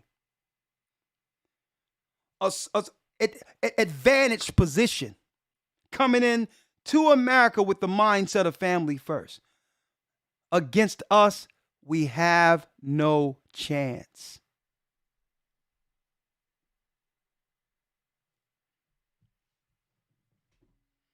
We have no chance. So here's the question we're going to put out there. Not blaming anyone. We're going to say, I'm going to ask outright, who benefits the most from us, from the what I would call here the replacement project? Who benefits the most with them replacing us? And what are we willing to do together as a people to survive the desolation? Great questions. What are we willing to do? And you notice this campaign, based on some of the stats I'm pulling up and all that, they don't care your religion. They don't care about whether or not you're an atheist. This is a strategic target against a specific bloodline. The bloodline they knew in the very end would oppose their evil and bring again Jacob and bring the world back to the true and living God. And you notice they don't care about what you believe. This is a strategic attack against a specific bloodline. So it's time we get back on code with God, right? What are we willing to do to survive the desolation? Elder Lawyer, anything before I open up the lines here? Yes, sir. I'll simply read Luke 21 since we're holding it. Yes. And then afterwards we can open up the lines. Luke 21, the desolation that was prophesied in the New Testament. Because when it talks about the desolation that would until it's accomplished or the consummation, people fail to realize the desolation didn't stop at 70 AD. The governments of the world are still coming up with new ways to destroy the children of Israel. We have to stop being complicit and agreeing with our own downfall. Read it, Elder Lawyer. Yes, sir. St. Luke chapter 21, verse number 20. And when ye shall see Jerusalem compassed with armies, then know that the desolation thereof is nigh. Then let them which are in Judea flee to the mountains, and let them which are in the midst of it depart out, and let not them that are in the countries enter thereinto. For these be the days of vengeance, that all things which are written may be fulfilled. But woe unto them that are with child, and to them that give suck in those days. Read that last piece again. But woe unto them that are with child, and to them that give suck in those days. Woe to them who are with child and will give suck in that day. And you know the prophets were able to see into a time where they would target children before they had an opportunity to be born. Woe to them that give suck in that day. Read. For there shall be great distress in the land, and wrath upon this people. And wrath upon this people. Now, folks, what you didn't know probably is that those who really suffered the desolation, those who suffered the desolation of 70 AD, were those who didn't listen, or those who thought it couldn't happen to them. The Most High sent signs in Jerusalem, and guess what? Our people ignored the signs and continued as if judgment wasn't at the door. See? They continue. We were warned up until the last minute, folks, and our people didn't listen. It ain't going to happen to me. We're going to always be here. How can God ever do this to us? And Christ said, listen, after I die soon, they're going to destroy Jerusalem. They're going to come after all of the people because Israel must fulfill what? being scattered throughout the four corners of the earth. So the same with this desolation of 70 AD, folks. The majority of people who's going to suffer of our people, of when it comes to believers also, are those who don't take heed to the warnings and apply themselves with a covering. I'm going to tell you that right now, folks. The first thing we have to do as a people, we have to leave all pagan churches and temples. There's a stronghold on our spirit. We have to leave those places.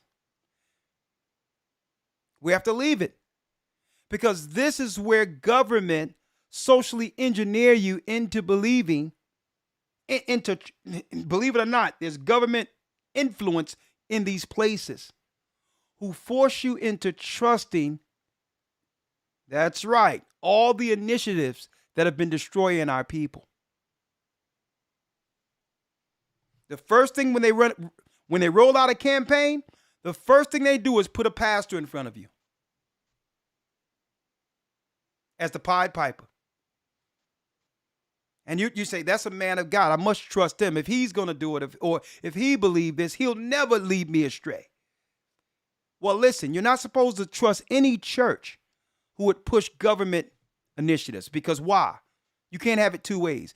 You can't say that the Bible should be taken out of the schools because there's a separation of church and state, but then push political agendas in the church.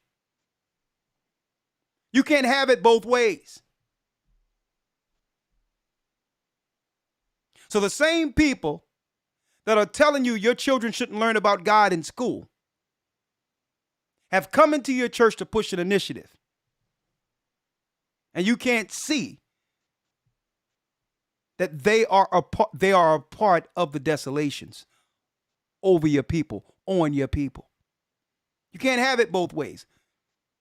A separation of church and state should be just that there's no political influence whatsoever on God's people in churches.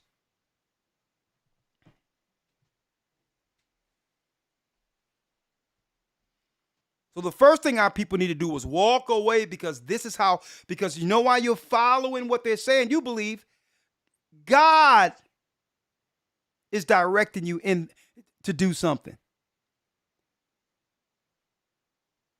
You trust it because your pastor is saying it, not realizing that this is where they're pushing most of their initiatives to destroy us.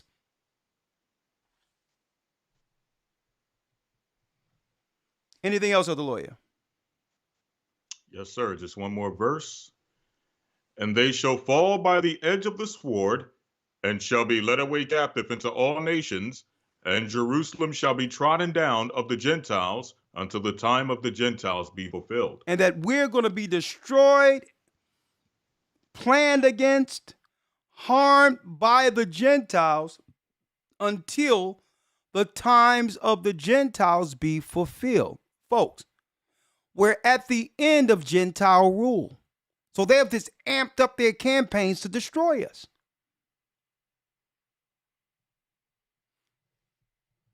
Brothers and sisters, so we can't be complicit to our own downfall.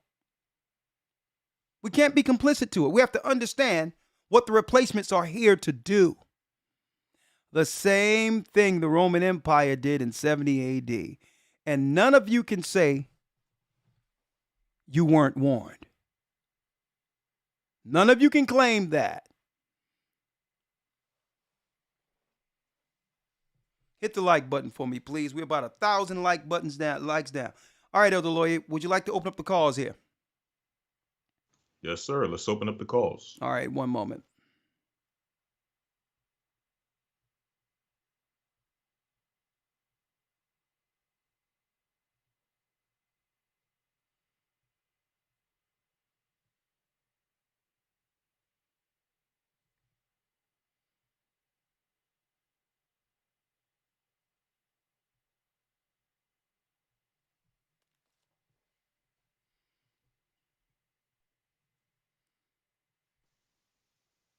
Blog Talk Radio.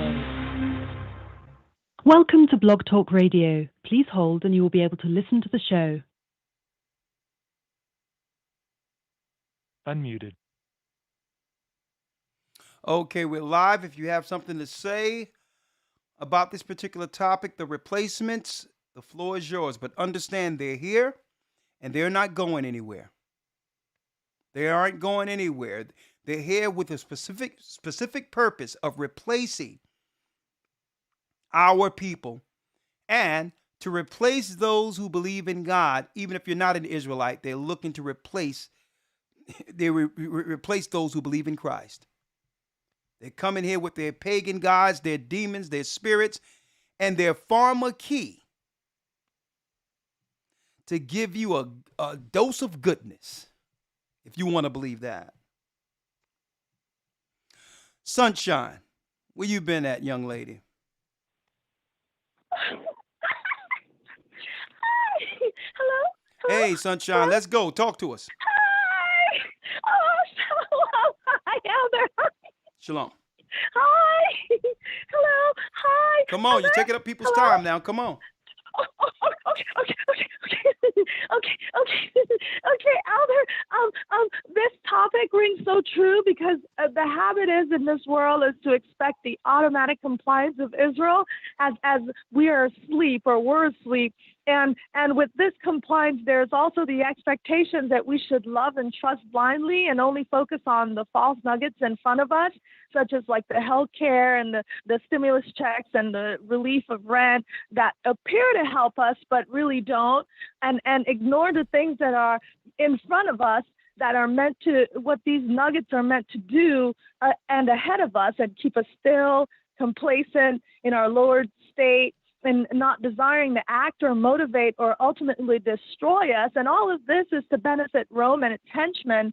But the prophecies are unfolding before our eyes, and those that have been quiet and infiltrating and pressing into our neighborhoods and in our lives in the years of conspiracy are being revealed. And we are now seeing in real time the stripping away of the blinds and coverings of all those who are a part of this conspiracy that amount to an entire socio-political construct built on that man of sin. So all those hand in hand with that man of sin as part of those that were against us, who even from now, from then to now are known as the Antichrist that were mentioned, are coming from behind that veil, and whether or not they want to, they're prune hooked into this war and from the darkness, and now we can see them through the light of Christ, so they can't hide, and there's nothing new under the sun, such as the recycle strategies that they're putting up pictures for us to react to, only to hit us on the blind side and further penetrate into our communities, and hit us all on each side like they did in Masada, and they create that dissonance and discord amongst our communities and extend this discord far past our communities to the communities that are nations within Babylon, and they nurse the climate of violence and racial tensions and disrupt the operations of the land where we reside, especially in America, and create a social and economic disaster, rallying the Gentiles against us in this Babylon melting pot, who believed everything and everyone was equal at one point in that false equality mindset. And into that mindset, they now move it to hate and contempt for us, and who were considered their once black friends. And even on top of this, calling the nations together, also from foreign lands, to now come with military strength against us in this new world system by flooding in those reinforcements from Europe all the way to Asia. So they're trying to cut us off from being a nation, as Elder Lawyer said, to utterly crumble our communities, starting with the men. And now the once coddled women, black women, are now feeling the brunt of this. But the wonderful thing about watching everything in this devious and deliberate plot that's faulty in every one of its moves on the chessboard is that by grace of the Most High in Christ, a remnant can see all that's coming, and whatever it is from the dark places that were hid, and the remnant only, they can see the zombies afoot.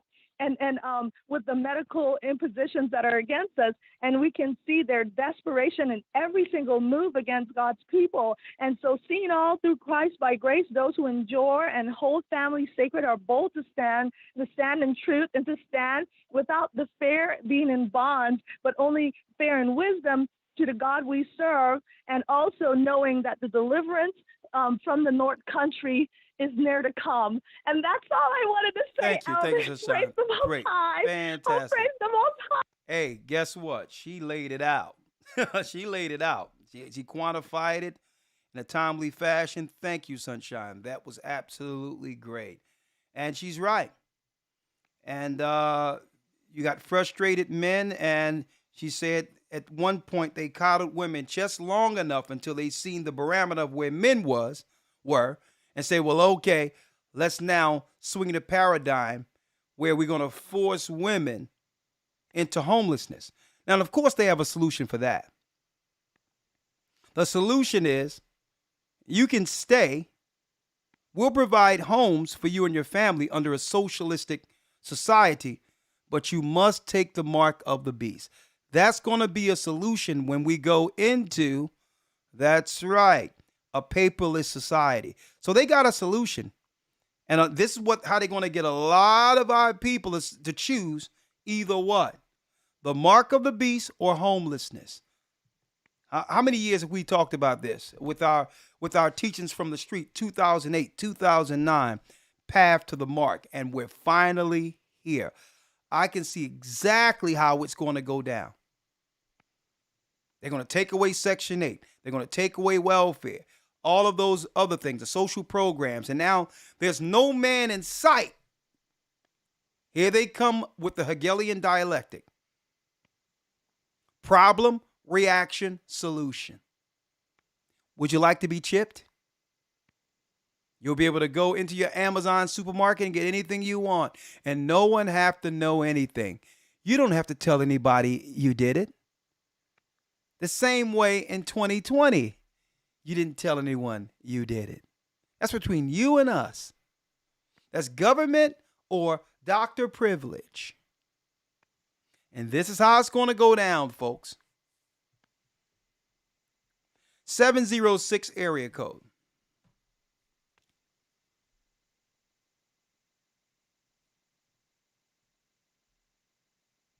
Uh, 705 area code. Anthony has a question. Shalom, elders. Shalom, brothers and sisters. Shalom, Anthony. You have a question and a comment, actually. Yes. Question will come after, but my first comment will be about the 7 fire prophecies. I don't know if you ever heard of that. The what? The 7 fire prophecies. Okay, what scripture? Native American Anishinaabe prophecies. Hold up. What scripture is that? It's not a scripture. It was mouth to ear prophecy that was given to Gadites. Okay, and what is it? It was basically the fall of our people. Okay. If you want to hear about it, I could start with the 4th fire prophecy. Okay, what is it? Tell me. There were 7 fire prophecies that were given to our people before the light-skinned race came in. You mean before Edom came over? Yes. Okay, go on. I'll start with the 4th fire, where it says, you will know the future of our people by the face of the light-skinned race wears. If they come wearing a face of brotherhood, then they will come in time of wonderful change for our generations to come. They will bring knowledge and articles that can be joined with the knowledge of his country. In this way, 2 nations will join to make a mighty nation. This nation will be joined to 2 more. 4 will form in the mightiest nation of all. You will know the face of the brotherhood of the light-skinned race, coming carrying no weapons, and only bearing knowledge in the handshake. But there was a beware to this. For the light-skinned race comes wearing a face of death. You must be careful because of the face of the brotherhood the face of brotherhood and the face of death will look very much alike. And if they come carrying weapons, beware. If they come in suffering, they could fool you. Their hearts may be filled with greed and riches of the land. They are indeed your brothers who will prove it. And do not accept them in total trust. And then they go on and explain the 5th fire, our great struggle, and the promises that they gave to our people, but they are all false promises and led to our near destruction. Okay. which I thought was really interesting because you were talking about how they wanted to help us, but that cup of life almost became a cup of grief. Okay. Well, Yes, and you know what? It's good to hear that, right? Yeah. Elder Lawyer, let's get their words were smoother than butter or oil. Yes, sir. Let's get it real quick. Let's go to Psalms 55 and see. I'm glad there's a lot of prophecies that the ancient wise men of Gad left.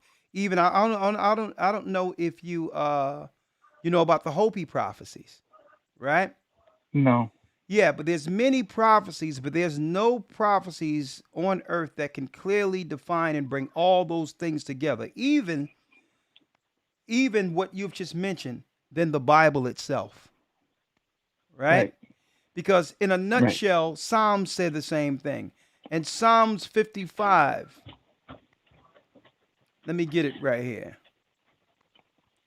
In Psalms 55, right? I'll read it real quick, Elder Lawyer. Yes, sir. And 20 says, here your conspirators, he hath put forth his hand against such as be at peace with him. He have broken his covenant. That means there's no peace treaty this guy will make that could actually stay intact. He'll break every peace treaty because he has what? An overall objective or agenda at the end of it. It's not for peace. It's the New World Order. It's to rule everyone. But, you know, he'll temporarily sign a covenant until he find a way to actually destroy you. 21. Yes. The words of his mouth were smoother than butter. Same thing you were saying. But war was in his heart. The words were softer than oil, yet were they drawn swords. See? So the Bible breaks down Esau's true objective because why? It's Esau's position to rule the earth. He feel entitled to it being the firstborn of Isaac. Right? So the Gadites made two serious errors. Yes. The first error was when the opportunity came for Gad and the 10 tribes that came over here to America to serve the living God properly here in Azareth, which was renamed America, Azareth. They began to sacrifice children and deal with all types of fallen gods that they brought over from Samaria. So you have to realize part of the curse that came on Gad was Deuteronomy 28, where he says he will send what? A fierce people against you as quick as the eagle flieth. Well, the eagle represents Edom. So because the Gadites end up turning against the God who gave them the fertile and great land and began to sacrifice their own children, especially the Aztecs, the Mayans, and they started turning into straight paganism, God sent the eagle or Esau against the 10 tribes that are over here. I got a book here on that. Right? But then here was the other. Now that was the first error, sinning against God. The second error was trusting them through treaties. Yes. That's very interesting because in the sixth fire, it also says those deceived by this promise will take their children away from their teachings of the elders. Grandsons and granddaughters will turn against the elders. Let me read it. The elders will lose their reason for living. Let me read it so all can see it. The sixth fire. In the time of the sixth fire. You said sixth? Yes. Go ahead. You said sixth? Yes, sir. In the time of the sixth fire, it will be evident the promise of the fifth fire came in a false way. Those deceived by the promise will take their children away from the teachings of the elders, set up schools and churches, pagan temples. Grandsons and granddaughters will turn against the elders. That's right. They would re-educate the children and draw them into Babylonian thinking. And this way, the elders will lose their reason for living. They will lose their purpose in life. At this time, a new sickness will come among the people. The balance of many people will be disturbed. The cup of life will almost become the cup of grief. Yeah, I'm going to And check. that's what my people are going through. They're at the most risk.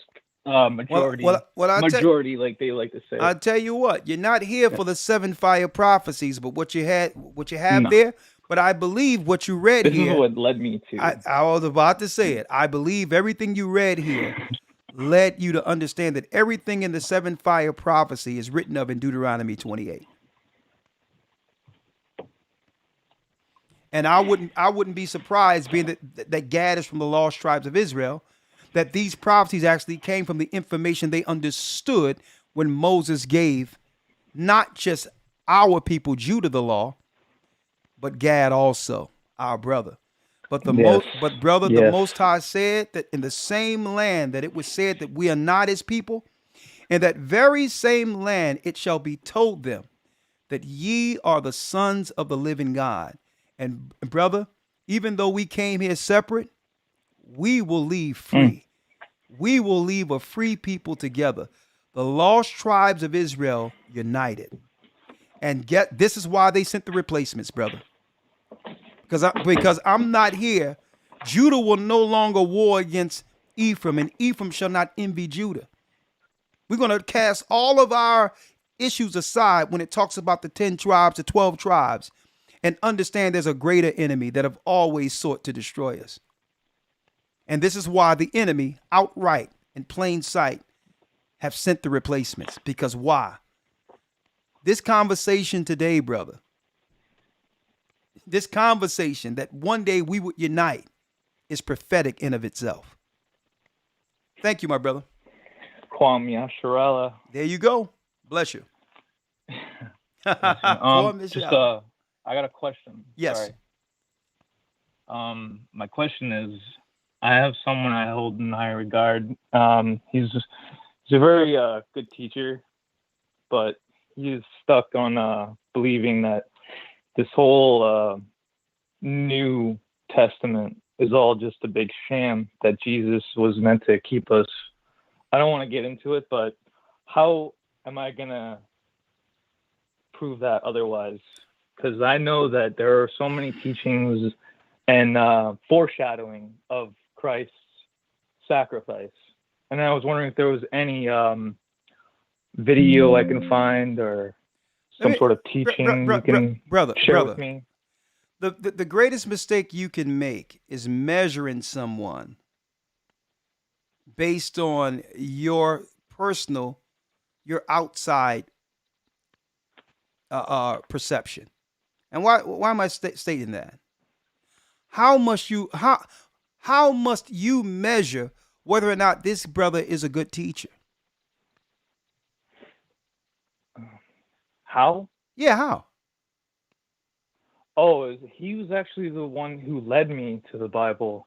And he, at first, he's like, it's like he believes in Christ, and then next thing you know, something new comes up, and next thing you know, he's a flat earther, and I couldn't tell you. Yeah. And listen, the best thing you can do is pray for the brother, because this is what the scripture says, my brother. Okay. Right? All due respect to him. Right? Yes. I've met people like that. He's all over the place. Okay? Who knows? The Most High could have had him cross your path so that you can be here. Let me tell you, the Bible tell you, one man planteth, another man watereth, but it's the Most High who brings the increase. Mm-hmm. John 3:18 says, he that believeth on him, this is Christ, is not condemned.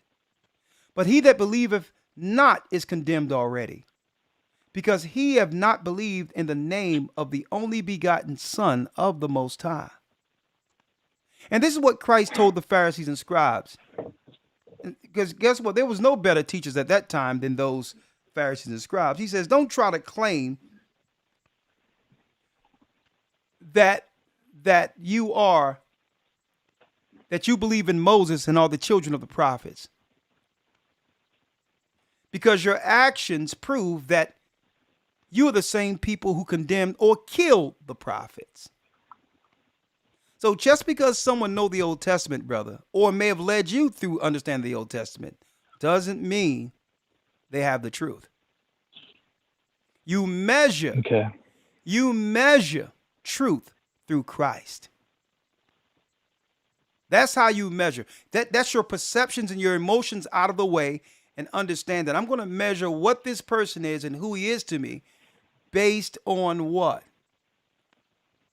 Christ's measurement of that man. And it first starts with whether or not he believes in Christ. Right. So the most you can do is pray for him and use an opportunity to one day deliver the truth, to reciprocate or to pay back the favor by one day presenting light to him. But out of that, anyone who believes, you have to realize, brother, if you don't believe in Christ, your whole vision, your spiritual vision is darkened. It's like a wall on the inside of you. Yes, I can see that actually. Exactly. It's not very. Exactly. Yeah. When is the last time that you stood up next to a wall seeking a response and hoping that wall would change from anything other than that? Too many times. Exactly. I've given up on that. Exactly. So that brother must be willing to accept Christ to see. There's nothing you can do about that. He's denying Christ. You have nothing to do with him denying Christ.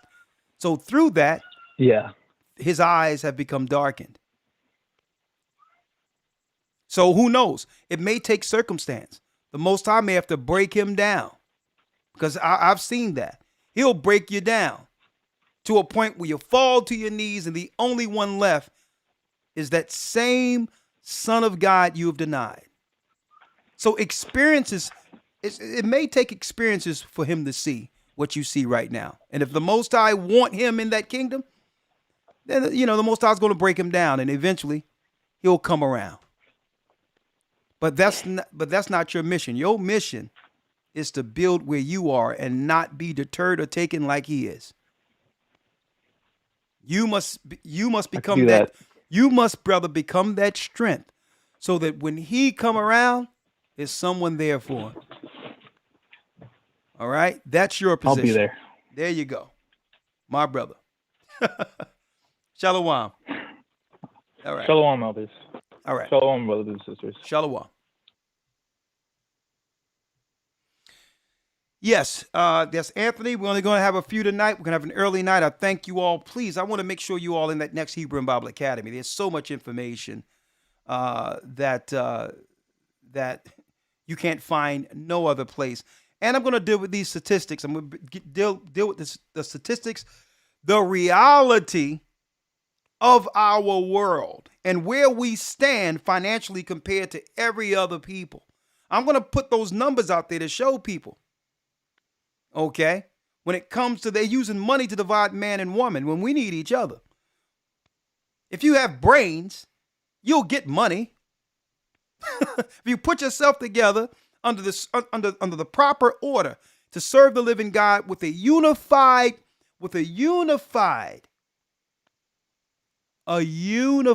perspective to make it as family. Money is a prerequisite of family. Automatically it comes.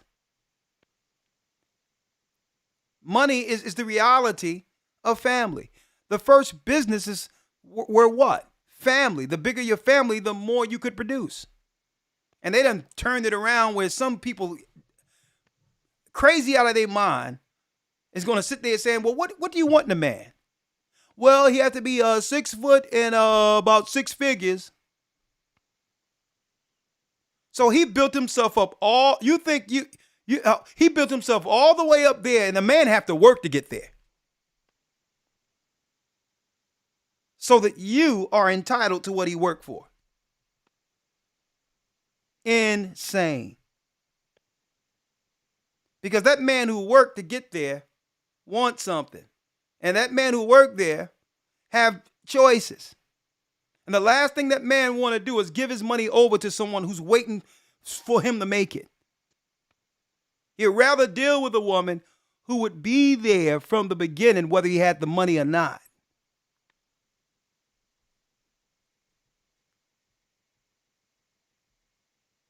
I'm going to talk about that in the next academy, man. The unrealistic expectations of Babylon. 409. I'm going to write that down. Unrealistic expectations.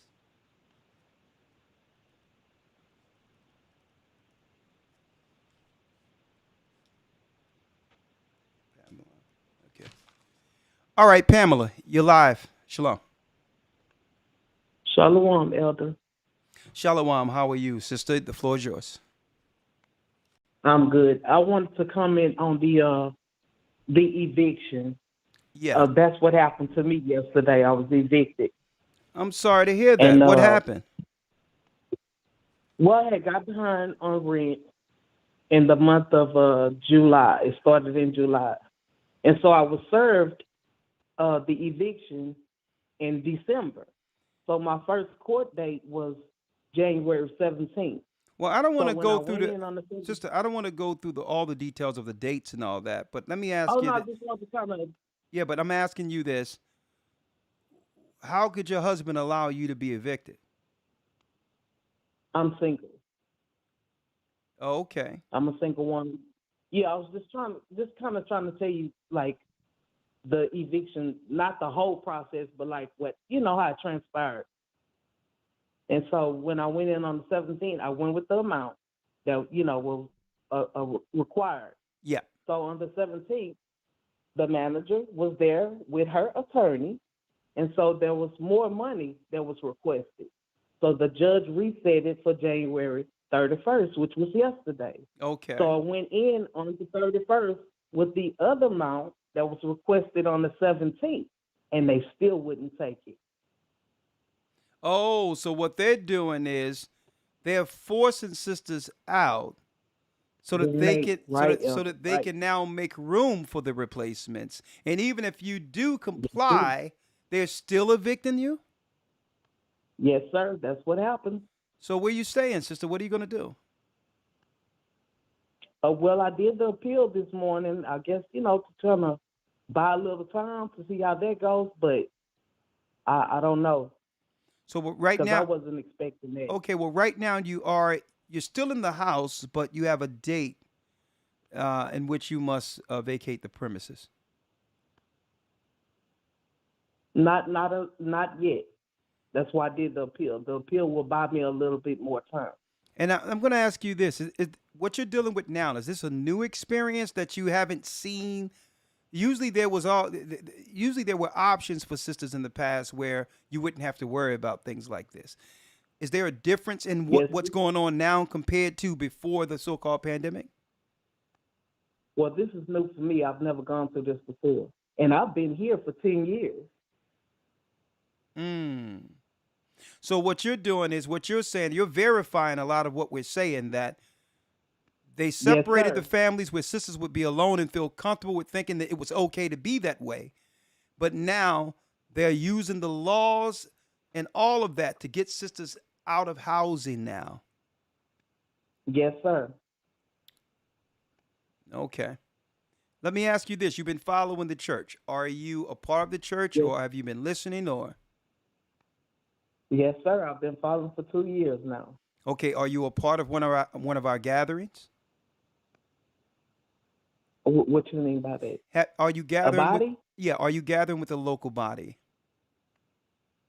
I tied through the Houston body. That would be the closest body for me. Okay, but you've never gathered with the body? No. Okay. All right, if you don't mind, I'm going to take down your number, and we'll give you a call, okay? Okay. All right. 1 second.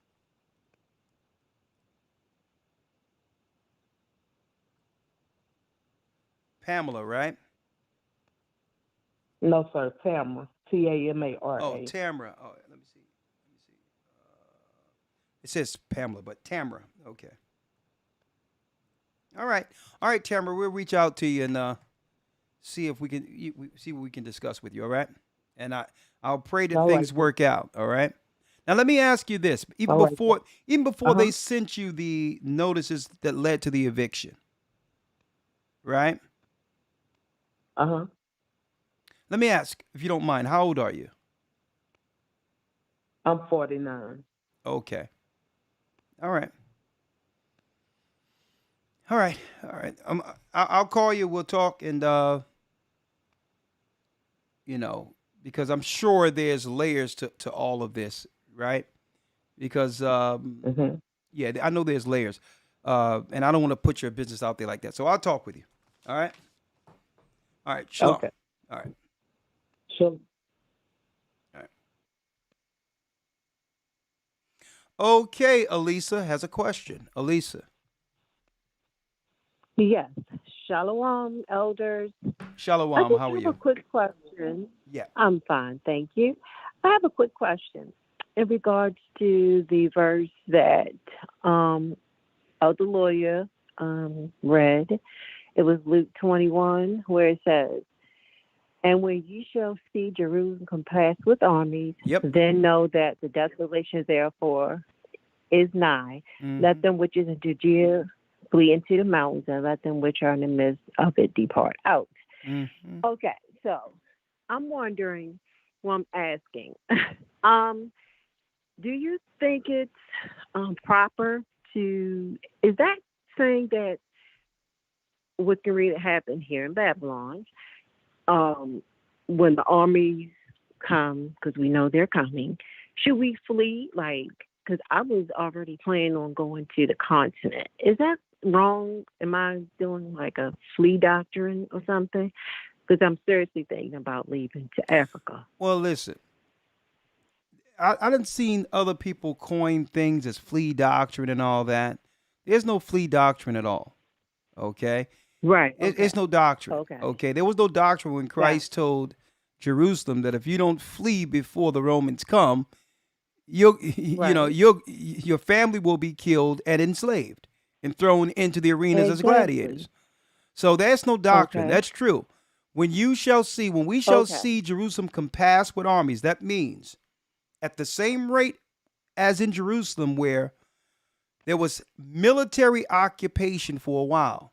Now, keep in mind, Mm-hmm. it didn't happen overnight. They weren't there. Right. They weren't there, and then immediately Jerusalem fell. The people we got comfortable with being militarized, right? Okay. Because they were actually helping out. Like, you got police. Something happens, they'll break up a domestic fight. They'll do this, they'll do that. We're so used to them within our society that we begin to believe that, this is just a conformative change. But all in all, those who understood that this was something else knew what to do. Now, when I say knew what to do, the reason why Christ was speaking in Jerusalem is because why? Keep in mind, sister, that at Acts the 2nd chapter, there was devout men out of every nation who would come to Jerusalem every year for the Passover, right? For the Passover. Right. And then 7 Sabbaths, first fruits. Well, at first fruits, that's when Peter distributed the testimony of his walk with Christ and the true ministry of who they just killed. So they took the ministry into their respective areas. So it wasn't like someone is just leaving one location and going to another location willy-nilly with no direction because armies are going to come. Armies are going to come every place. Right? So what I learned, even when initially the Most High had us go out and say, flee, go, and all that, we were operating and still operating off of total faith. What I know now that I didn't know then, it was to establish those places that will have refuge by first dropping the gospel. So that now, because also when you're reading that verse in those same chapters, if you're persecuted in one city, flee in the next. So we can be Right. overseas at an area where it might happen, but because we have the work established with the body, we can leave one of those cities over in that country and go into another city that's established who believe the same thing. So this was an organized effort to be saved with believers. It wasn't just going someplace Okay. because Babylon was going to fall or because Jerusalem was going to Okay. fall. You got it? Right. Yeah. Okay. Yes. Yes. All Okay. Okay. So, Thank you so very much. I and this appreciate is why, and not only that, you got people over there out of their minds and fleeing have become their hustle. They'll get somebody, oh, you better go now, you better leave now. And they'll start sending you email and doing all these things because they need money coming over from the United States to keep them afloat. So they'll find out, and you know, people in particular, they'll find out whether or not you got retirement, all this and all that, and they'll cut a deal with the landlords of the other nations there so that they can get a cut out of what you get when you get there. And then when you get there and give them the money, they disappear. Right. So there's yeah, I've all heard that. types, I've been watching. sister, there's Yeah, all yeah. types of crazy scammers that Oh, I know. that have I've used already fleeing watched some as of a that hustle. stuff. And this is why we had to say, well, listen, they're loosely trying to connect themselves with us. No. Right. We have an Right, we have an organized church, and there's a way about going about things. We have people, churches all over the earth, and if we're fleeing with people, with family. Saints are in communities where we'll have provisions, food, whatever, and you can call it fleeing what you want. We call it traveling. Right. How about that? Yeah, me too. Absolutely. So when it comes to fleeing, flee into a church, sister, and be guided. Okay? Okay. Believe me. Well, do you have information listen, on the church listen. over there Yeah. that you have? Okay. Well, no, sister, you have to while you in America establish some sort of relationship with us, because why? We have to know who we're sending there. Not to say that you may Okay. be the most perfect person in the world, but no, we're not telling people to flee, to come into a church to flee. We're saying flee Right. your sins Yeah, and I come. don't have Listen, a church. I don't have listen, a church, flee amongst. and I'm in Maryland. Okay, I'm going to give that to you. Flee into a church Okay. and be guided. Okay, because if Okay. something was about to happen right now, I wouldn't be in Babylon here teaching with you. Okay. So with This is patience, right. possess ye your soul. There's other prophecies that have to happen before we go to that stage. We have time. Flee into a church. Okay. Don't Okay. let no one online don't try to trigger you and like, oh my God, look at this news article. Oh my God, Iran, this, Yeah, that. that's me. Don't let them Right, yeah. scare you, because guess what? As they scare you, your pockets are getting loose. With each scare, they loosening those pockets. Okay. Okay? Got it. Okay. And that's what's Okay. going on. Whether it be that Jordan situation or those other situations. That's all it's about. So if you Right. go to their page, you will see a whole list of hook me up. So I Right. can survive while running from authorities over here. Okay? Right. So don't get right. yourself hooked. Okay. Sister, there's all types of crazy stuff going on. Don't get yourself hooked with these people, because every person we warn, Okay. they're mad at us now because, hey, listen, I told you not to do it. Now don't try to turn around Oh, and get mad yeah. at us. I told you to stay away Right, from this. yeah. So you can sit there and and get buttered up from one of these hustlers over there if you want. Okay? Right. right. All right. Okay, Elder. All right. Well, bless you. All right. Relax, okay? Thank you. Shalom. You're welcome. Okay. Shalom. Shalom. 916 area code. Shalom, Elder. Shalom, how are you? Pretty good. I just was trying to, thanks for answering. And this is my first time calling. Been in the truth for about 8 years now here in the Northern California body.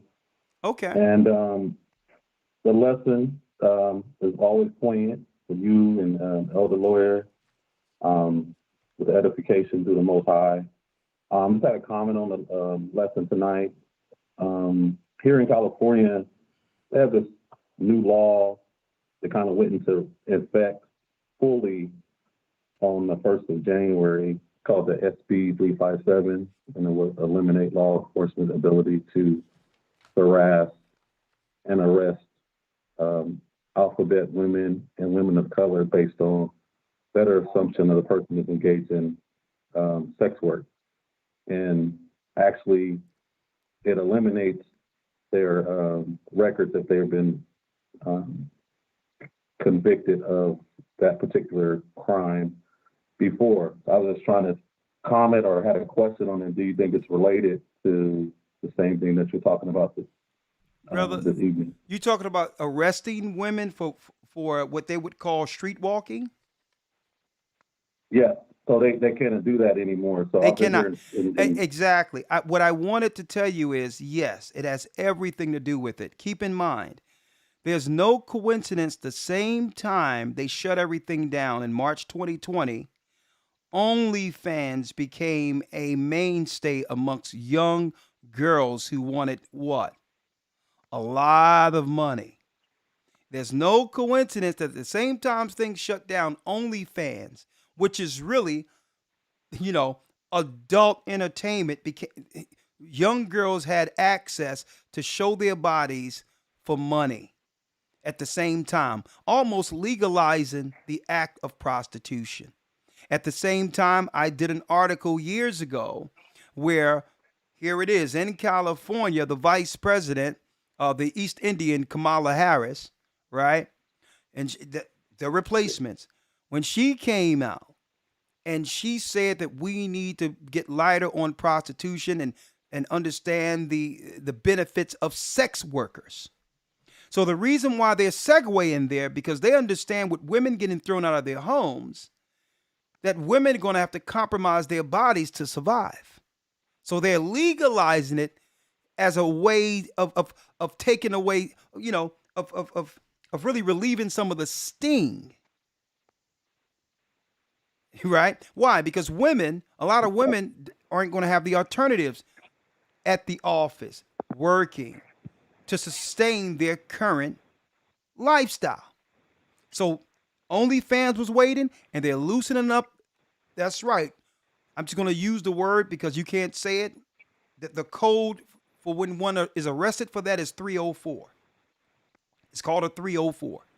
So they're opening 304 activity and making it legal, knowing that that's going to be some of the only options for women to stay to stay with a roof over their head.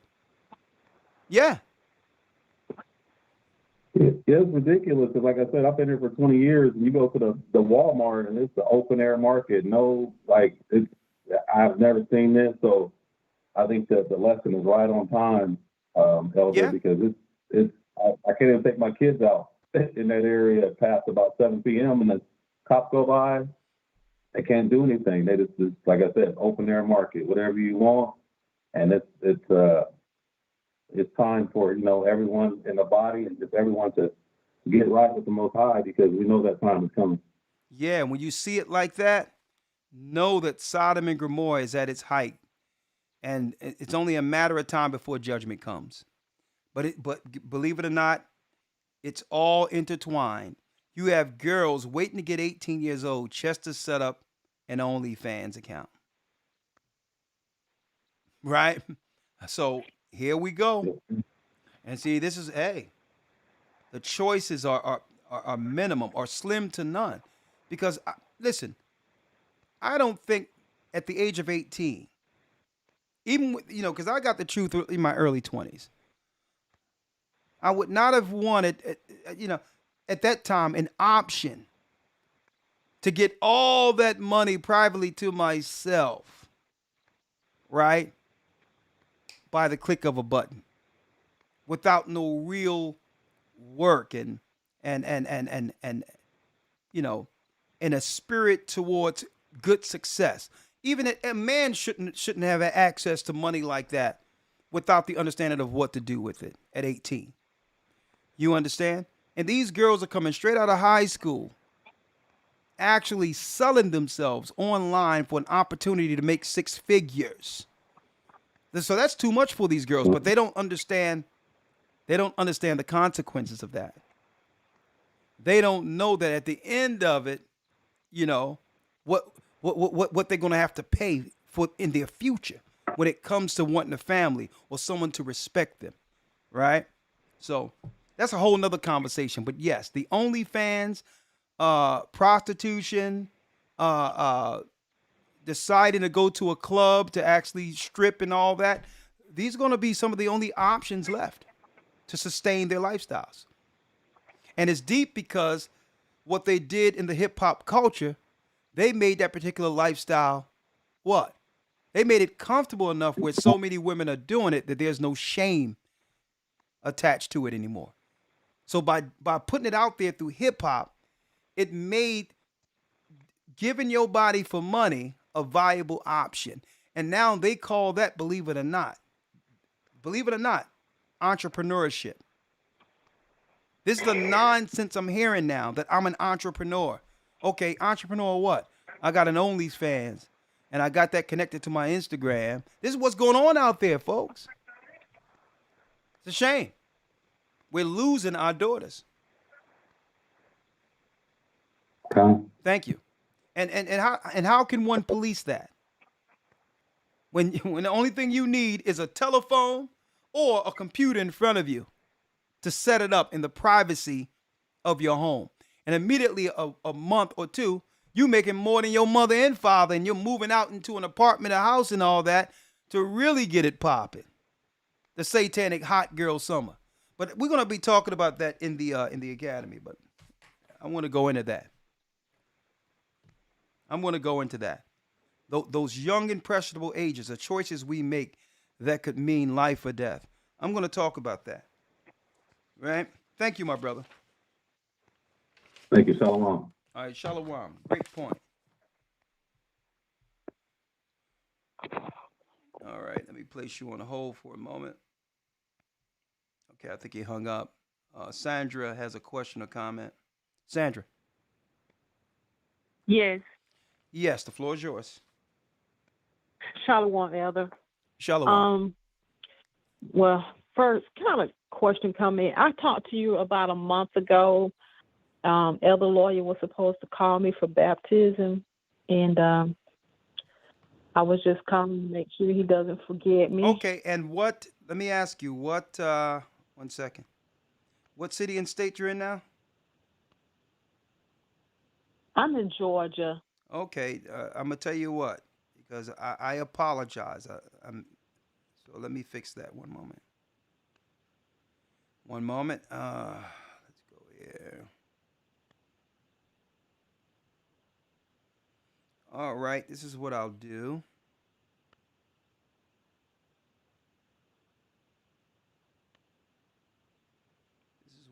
Sandra. And let me put your number down.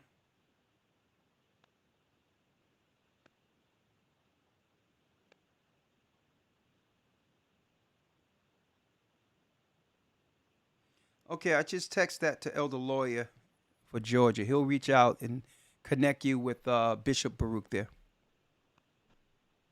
Okay, and Elder, question: Do you think you all will ever get a church in Augusta? Yes, Augusta, Georgia. I'm working on that. We should have something this year. Definitely, we're going to work on that. Thank you, Father God of Israel. Thank you, Lord. And my comment was, I really enjoyed the round table in the Academy, Elder. Thank in the you. Zoom, I learned so much just from listening to the lady. And I want to tell everybody out there, if y'all not in this Hebrew and Bible Academy, y'all are missing out on a lot. It was so, I can't describe what I got. It was just such a good thing, the round table thing that you did. Thank you. It was so engaging, and I actually learned a lot and enjoyed it. And I enjoyed the lady that called in the Zoom and learned a lot through the lady talking and through the round table. So thank you. And everybody, y'all better come on and get in because you're missing out on a lot. I'm learning a lot through the Academy, and thank you for what you do. Well, you're welcome. And we're going to have a roundtable discussion, right? We're going to have another roundtable discussion. And I'm teetering on doing this but we may have on Israelite doctrine, we may have one of someone who represents an Israelite doctrine come in on a round table so that we can discuss what's right or wrong according to the Bible without any without any ad hominem attacks or without any offenses, just doctrinal situations on certain points. So I think that's going to be hot. That's going to be a hot thing when we open that up. And I'm really thinking about doing that for the next academy, not just do the family or the man-woman discussion, have two discussions. Israelite talk. Yes, sir. And I'm going to name Yes. it Israelite talk. Because no talking that Sounds or good. around. Here it is right here. This is what the Bible says. And we ain't dealing with no personals, no ad hominem. Let's talk about this particular thing, and then how we actually come together on this will determine whether or not we'll have another discussion on a different topic, hoping that it can bring us into the unity of the faith. And if that's their true objective, I don't see why they would object. So the next sir. academy, watch it. Now, if you come in with a potty mouth, I'm gonna have to mute. All right. I'm not. Yeah. You're gonna come in as a dignitary, as an ambassador of the word, which with much respect. Okay, so I'm gonna look Yes, into doing that. Israelite Talk Roundtable. I'm looking to bring that in, as well as another, the divide of man and woman discussion. It's Yes, gonna. sir. Hey, oh yeah, it's gonna be nice. So thank you, Sandra, and yeah, all right. So I'll make sure Elder Lawyer or Bishop Baruch reach out to you. Yes, sir. Thank you. Have a good night. Good night. Bless you. Shalom. Shalom. I'll have a guy come in who don't believe in the New Testament and believe that the Old Testament should be the only record and that Christ isn't the Savior and all that. Hey, we'll talk on that too. Because I'm going to ask you, I'm not even going to the New Testament. And I'm going to ask, well, who's that guy? When did he come? What about that guy? What about that guy? So, and then if he still don't want to believe, my take is if you don't believe in Christ, skull and bones anyway. But you can't say after speaking with me, the opportunity didn't present itself. All right, let's go through the Spirit of the Almighty. Cora has a comment. Shalom, Elder. Shalom, Cora. How are you? Yeah, I just want to comment. Nadia, quiet. I just want to comment on these replacements. I had a friend who had her mother was in the hospital in a group of like a group of hospitals, like 4 there in St. Louis that had gone together, and you might say as a conglomerate. And her mother had a broken femur, and she was in the hospital. Well, she was preparing to have surgery on that to repair the broke in her leg. And then they were all set up and prepped to do the surgery. Everybody was ready. And this one East Indian doctor came in and said, well, she needs to go to hospital. She said, well, she's going to help. She's prepped for surgery. Well, she's not going to have the surgery here. And then another doctor came and whispered in the daughter's ear, said, get your mother out of this hospital, but don't take her to any one of these, anyone in the group of this hospital, because they'll look in the record and see what the other doctor had said, and they won't do the surgery there either. So she had to take another hospital that wasn't affiliated with those 4 in the group, and her mother finally got the surgery. But she said, now, if her mother had been taken to hospice, she definitely would have died without this care that Of she course, had. because She that's would what have that's what suffered with hospice is broken for. femur. Hospice is, as they call it, to make you comfortable before transitioning. Right. Right. So- But it was just in the East Indian doctor that denied her the surgery and talked about, no, take her to hospice. Yeah, hospice I is said a there- transition. Yeah. Yeah. And so they are basically there, they're here to kill us.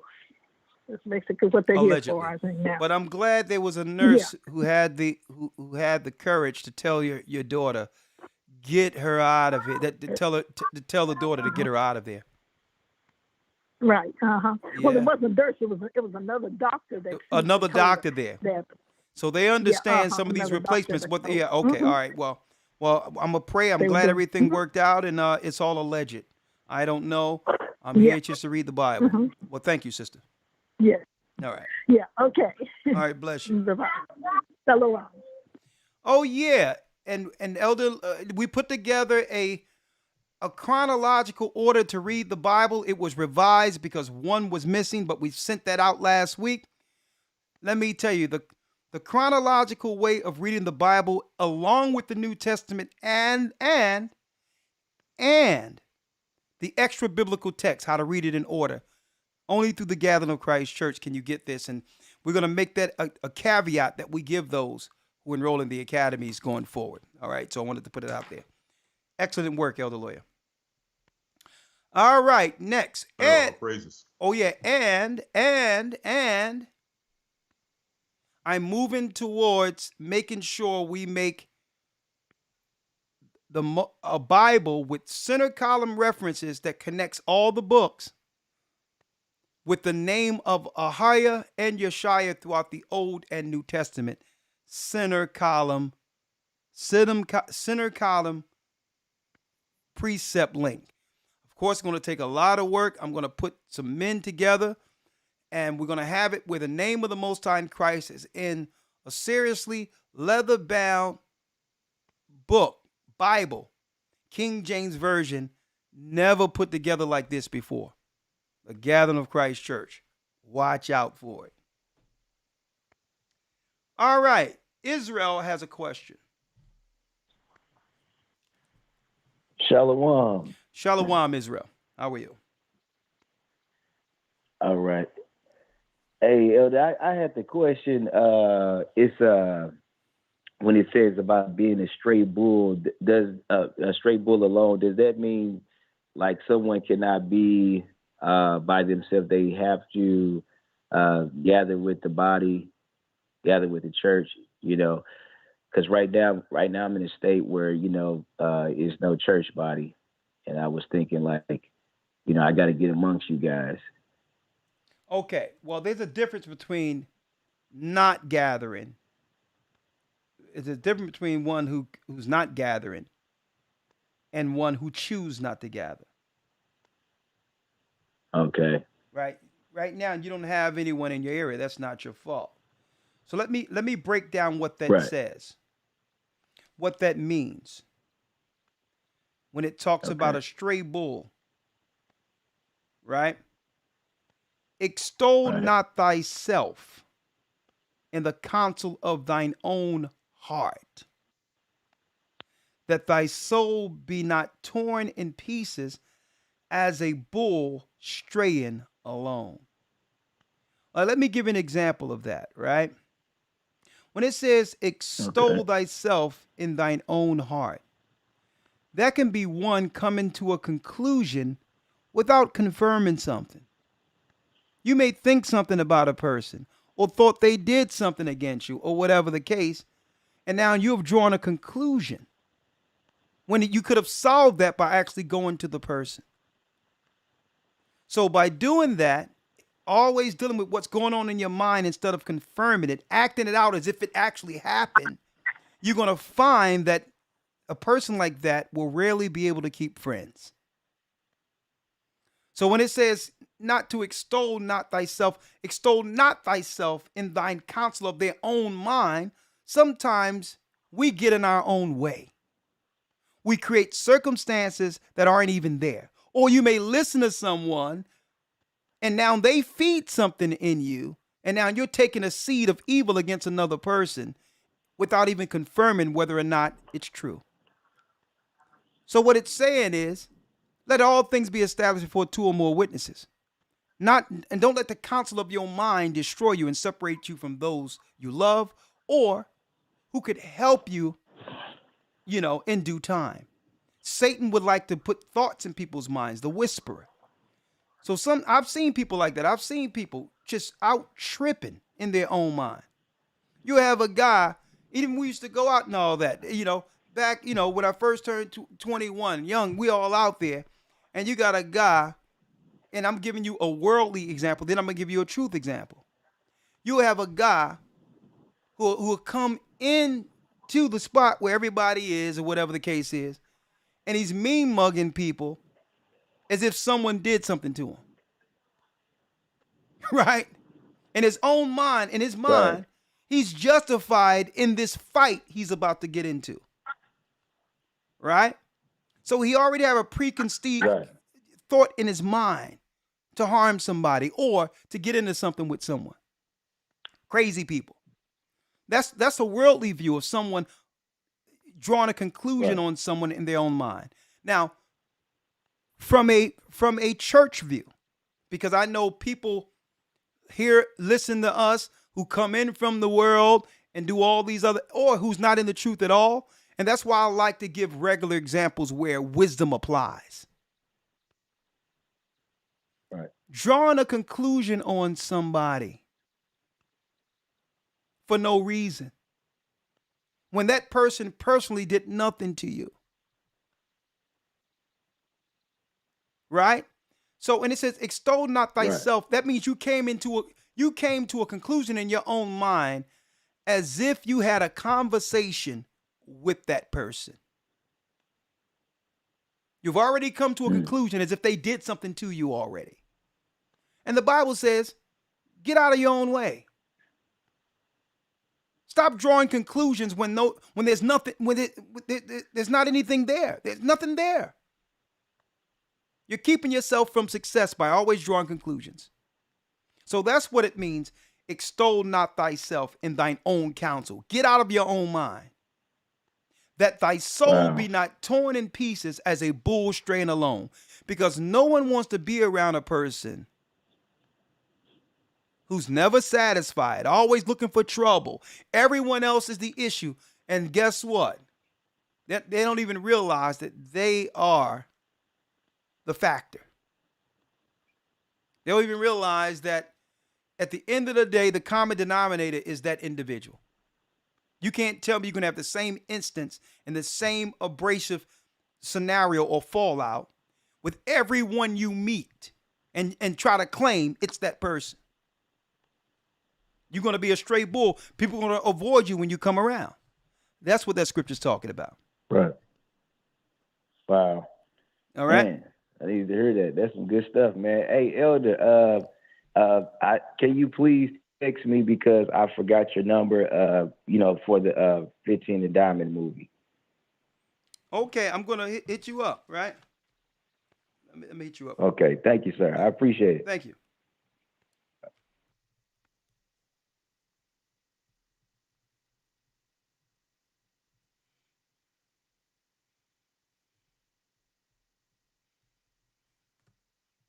All right, one moment.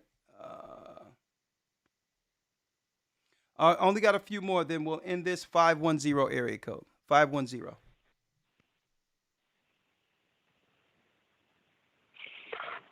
Greetings, Shalom. Shalom, how are you? I'm well. This is Shanice with Mama Kiki Ministries, and we're following you. And I'm listening. Great show. Yes, we're seeing the replacement. We're out here in East Oakland, where the gentrification is severe out here. And they're moving us out of housing, trying to put us in industrial housing, more like caves out here. So we're just wondering, do you have a group up here on the West Coast? Absolutely. East Oakland area? Absolutely. Want to lick up? I might want to leak up because we're seeing the struggle. We're seeing the struggle with the children.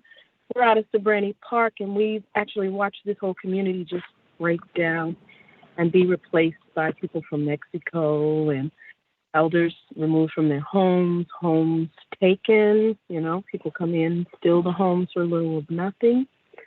And we're just trying to keep our faith. Sister, what do you, I'm going to listen to you, but what do you see in our neighborhoods to push amongst the people to push back at any of this? What are the initiatives what are the initiatives amongst our people in your area to push back, if any? We have to start. We have to start helping each other. we have to find out who is in our corner Right. first. You know, we have Right. other organizations coming in, but to me, they're more helping as far as to remove us from these communities. I Right. mean, they're setting up cinder blocks where people have mobile homes. They like sweep the city. You know, they have an abatement crew to come out. And this really is no one, because the community was filled with, you know, there's a lot of people that were on drugs out in our community. You know, we have that issue that we had to deal with. And then they want to kind of push these people into clinics and give them help and put them on certain things like methadone and stuff. And I personally don't see anything. I've just been ministering myself, helping people to get off of those things, trying to direct the youth in other directions, and also, you know, waking them up in our faith and Good. letting them know that, you know, gather together in order to come up with the plan to take to them.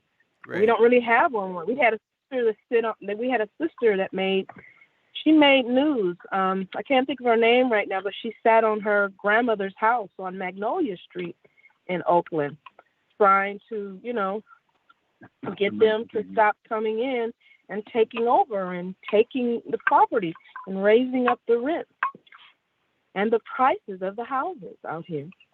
Well, I'll tell you this, like I said, it's too far gone. We sat back and allowed them to just infiltrate to a degree where, and at the same time, they gave us all these crazy diagnoses and put us on all this crazy stuff or whatever, to the point where our people don't know if they're coming or going at this point. And And we are seeing this too, like zombies too. yeah. But but I'll tell you what, there is hope with with brothers and sisters like you in those particular areas. So I'll network with you. Let me get your name. I would love to. Yes, it's Shanice. Shanice. And my number, is Shanice. No, you don't have to say your number publicly. I have it here. That's what I was thinking. I was gonna say, I don't want to give it out on public. I don't know who's listening, and this. All right. Well, Shanice, Internet I'll call is- you and your husband, and guess what? We're going to deliver the word and see who the Most High calls to the work. Please do. The defiance. Yeah. The defiance. The pushback must be first spiritual. I believe that these people who are sent over here were sent with the purpose from the devil out of their satanic temples to destroy our people within the cities. Sir. So we must fight spiritual fire with fire. So I'm going to talk to you about that. All right? Please. All right. I will Keep be. up the good work. I've been watching you for years. Thank you. You guys are doing well. Thank you so much. Well, listen. You're welcome. I'm sure you're doing great work too, and it's the Most High who's bringing us together. So let's finish for I'm our trying. people. We all of us have been. Listen, you've been on the battlefield too, so let's do it. All right. All right. Shalom. All right. All right. Shalom. All right. We only have 2 more calls, and that concludes our broadcast for this evening. We have Gabaria Allah, or Gabrielle. How you doing, Elder? How you doing? Shalom. I'm blessed by the best. How are you, sir? Doing well. Thanks Can't for asking. complain. Can't complain. As usual, great lesson today. Just wanted to comment. I thought it was an important thing to notice. But first of all, as I always say, as these prophecies go along, I sincerely witness them and can't believe they're actually happening. Obviously I can believe, but it's just shocking to witness them. And as you spoke about these replacements, I'm speaking from a very interesting position because my parents are from Nigeria, as I've said before, and you see the pattern with the replacements, and they try. And I've noticed that it seems like to me, you can chime in on this, that the enemy, seeing as how the enemy knows that the brothers and sisters over here in America are fully aware. They know that they're fully aware, and it's almost like to them it's a lost battle to try to convince anyone over here otherwise. The movement is happening too fast and too strong. The movement is happening a little less strong, but led by, in my opinion, the brothers and sisters over here overseas. So it seems like to me the enemy is saying, we need to pit these people against each other. I see One of the sisters called earlier talking about some of the people from South America coming in to replace East Indian. But they're lumping everybody in, and they're trying to pit people against each other. Yeah. Where they're saying, hey, this is not your brother from over here in Zimbabwe or England or Jamaica or South America.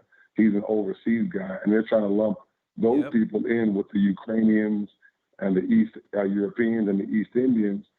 But if you look at, from what I'm experiencing with family, et cetera, when it's time for the people who are of Israel trying to get visas or come over here and get work, they're giving them a much more difficult time than those who are coming over and can't speak a word of English. I looked at Title 42. I was wondering, I have a couple of friends who do some nonprofit things, and I couldn't believe it. Title 42 has 8,000 pages. I mean, 8,000 pages. I couldn't read the whole thing. But if you read in Title 42, the incentives that they're giving for the replacements families over here in America, bringing them over, I understand why they're kicking people out of the house, because they're kicking people out of the house because they're getting paid more by the government to put a replacement in there. Yeah. I mean, and it's in Title 42. You can actually read it. They're getting funded. It's a tremendous amount of money for every person that they put in these homes. Yeah. And then on the second note, I was telling you about how what I see the enemy putting their focus on the Israelites overseas. We talked about the first time I came on earlier. We talked about the lady, the sister who got on her knees and was running up to Prince Charles on camera. And now you see the Pope. He put his whole focus back in Africa, pretending like he's Africa's friend. Leave Africa alone. My wife's from Congo, and they shut down the schools in Congo because the Pope came over there. It was unbelievable. And just the final example of that, yesterday I was out to dinner with my mother. Okay. My mother was a Biafran baby during the Biafran War when they killed 3 million Igbos. And the British guy that we were out to dinner with told her, because as she was telling the story, she always does it, she just started crying again. And the British guy told her, she said, we've always known that they meant to oppress the Hebrews wherever they were.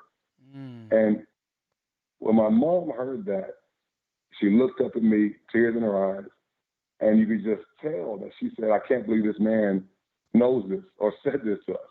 So the spirit is within the brothers and sisters overseas. And my message is to say, we got to be careful. We got to know they're trying to pit the brothers and sisters within Israel against each other. Because in the same vein, my mom just told that story about, that caused her, she brought her to tears. She told a story about how the British came over and told our people that our culture was devil worship.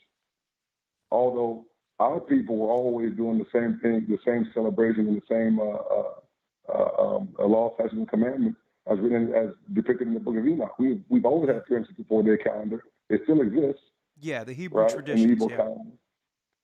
Correct. Same thing. And that same voice, and this is what I'm talking about with why the enemy is focusing on the overseas body, because they feel like the overseas body still is in that slave mentality. Yeah. After she got done crying, and had this British man telling this, and we talked about the Pope being in Congo, and everybody just started saying that Pope, that devil's trying to set up his own shop over there again and attack. In that same day, my mom started defending the Pope. Well, and I just said, Mom, I don't know what to tell you. But that story is just to tell you that I know it looks like what I'm seeing, what you're talking about.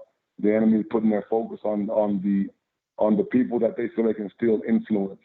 And by doing so, they'll try to pit Israel against each other, because over here they don't have any hope. Well, brother, what you're saying is right on. I'm glad you dropped a lot of that, but that's where I get into, and I said earlier about the social and racial targeting as well as the social disruption. See, these are some of their points of social disruption, just to cause trouble, just so that they can continue without us interfering. And one of those troubles is to make us believe that the Indian tribes that are coming over here to harm us or to do anything against us. That's another social disruption they're using for what? The divide and conquer strategy. Absolutely. Because all Absolutely. in all, I understand that these people come from the third world country, the 10 tribes. They were conquered over here by these same people and are being used as social mercenaries to make us angry with them. So, no. The only thing we're doing is the same. When they come over here, we're converting them. And we're telling brothers and sisters, listen, there's opportunity, but now, since the opportunities are really drying up intentionally to move us out of the box, we as a people here must work and operate twice as hard. We can't sit on our laurels just because we're here in America and get ran over. It's time to face what's in front of us, and it's going to turn men into men. So it's not about blaming some other people. If there's an opportunity that we just allowed them to get, we have to talk about that too. We have to stand up, be men, and get what's ours, and not blaming everyone, not blaming other people for our current position. We must spiritually fight. So the whole thing is, brother, you're right on. I will never go for that. Of course, they're going to let Mexicans and others over. Yeah, because these people are suffering in their countries too and want opportunity. But all in all, what is to say about us is sitting back, allowing it to happen with no resistance? And that's my point. Thank you, my brother. And with that in mind, I'll also put some responsibility on our brothers and sisters overseas that they need to play their part as well and not be taken in by the deception. Exactly. And that's why we have churches all over the earth, and it's time to stop pointing fingers at each other, because what? The enemy's at the door. And I believe the Most High is setting up a circumstance that's going to, for one time in our existence, for the sake of survival, the Most High have set the stage for us to come together for the sake of self-preservation for the first time since our existence. And I believe the stage is being set for that, and those who choose right will stand through this. Thank you, my brother. Great phone call. Amen. Shalom. Shalom. Shalom. Shalom. That brother, sharpity sharp. All right, Darryl has a comment. Last call. Hey, Shalom, Elder. Thank you for having me on. How are you today? I'm blessed by the best. How are you, sir? I'm good, thank you. I just had a couple of questions. I wanted to look at Escalations 12:10, where it says. You mean Escalations? You mean Ecclesiastes? Okay, well, I'm pretty sure you know. Yeah, I think it's that. I think you know the verse I'm talking about. It says, "Never trust thy enemy," for like. Hold up, brother. Let me put you on hold. You said Escalations. You have to give me the chapter and verse. Help me out. Yeah, it's Escalations, or. You mean Ecclesiastes in the Bible? Yes. All right, hold on. Let me get that with you so I can read it for you. With you. Okay. Okay.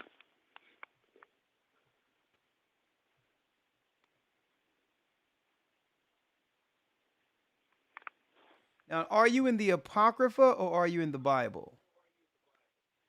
I'm in the Bible, King James Bible. Okay, and what is the chapter again?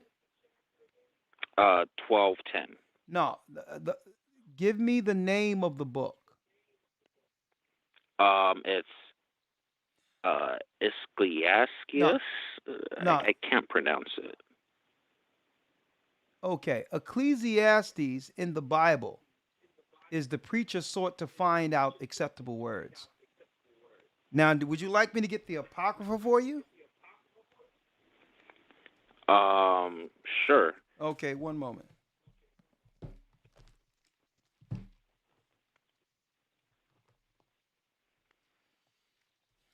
right.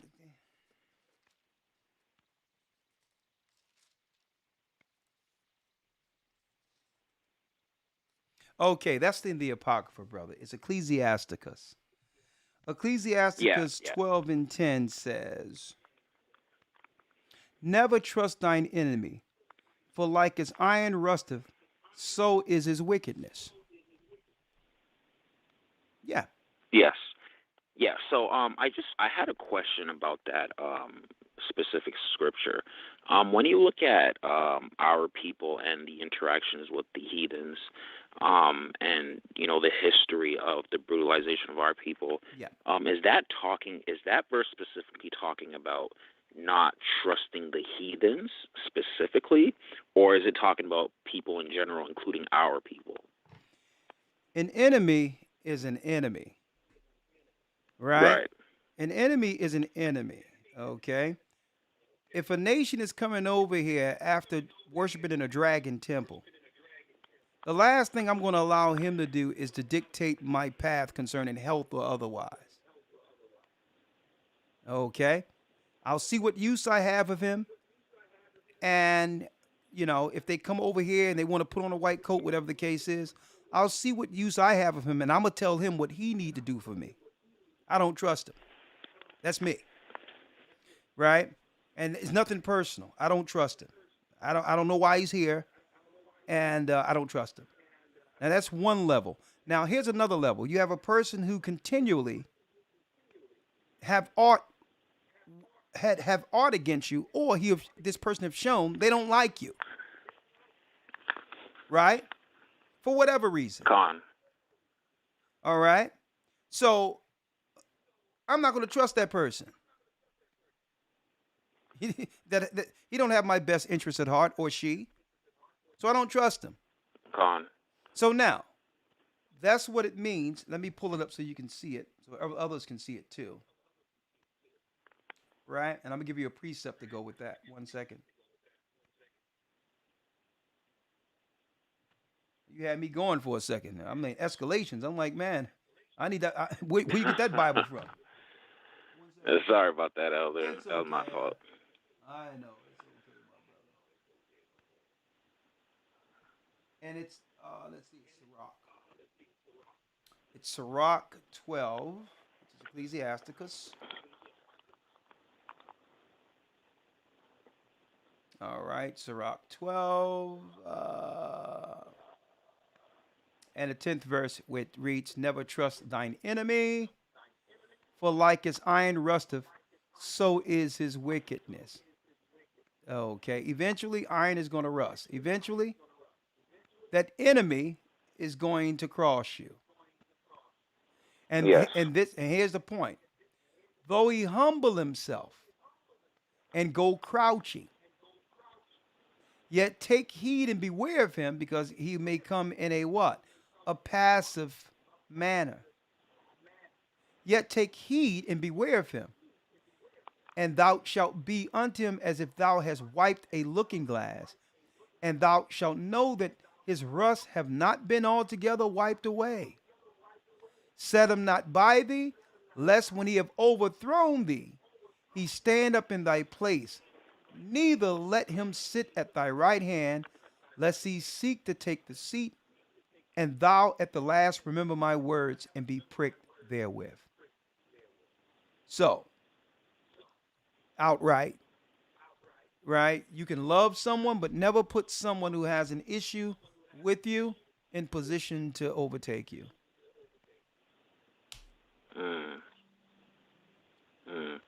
Yeah, that makes a lot of sense, Elder. Thank you so much. Another question that I had, if you don't mind, was in 1 Peter 2:18.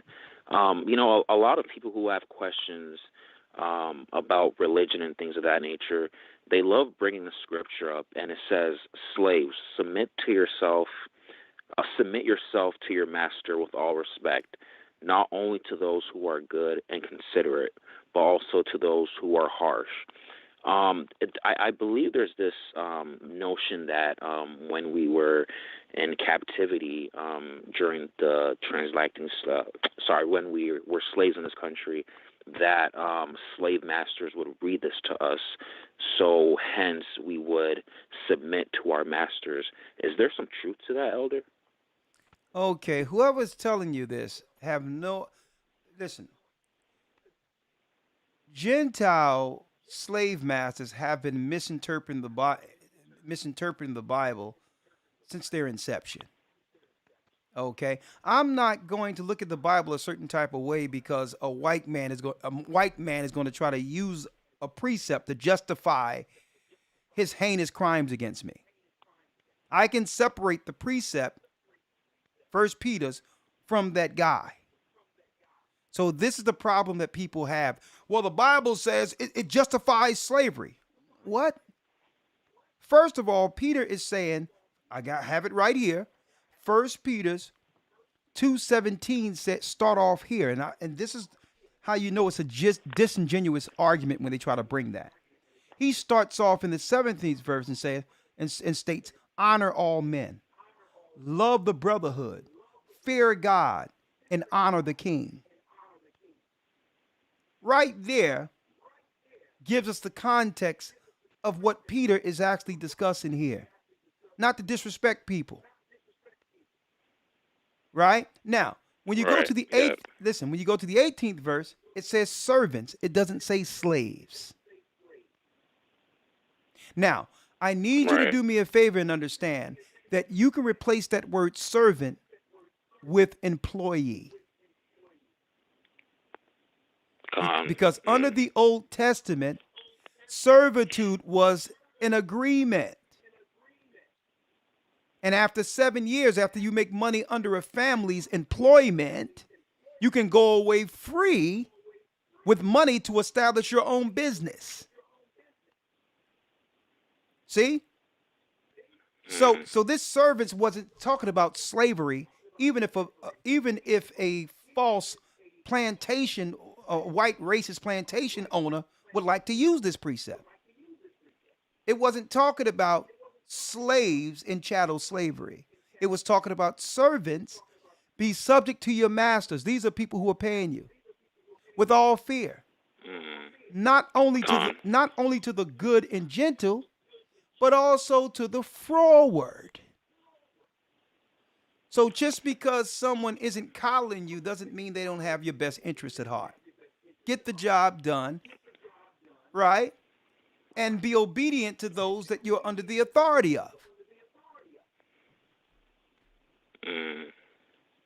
So they try to use this scripture to claim that the Bible justifies slavery. They're teaching it out of context. It has nothing to do with that.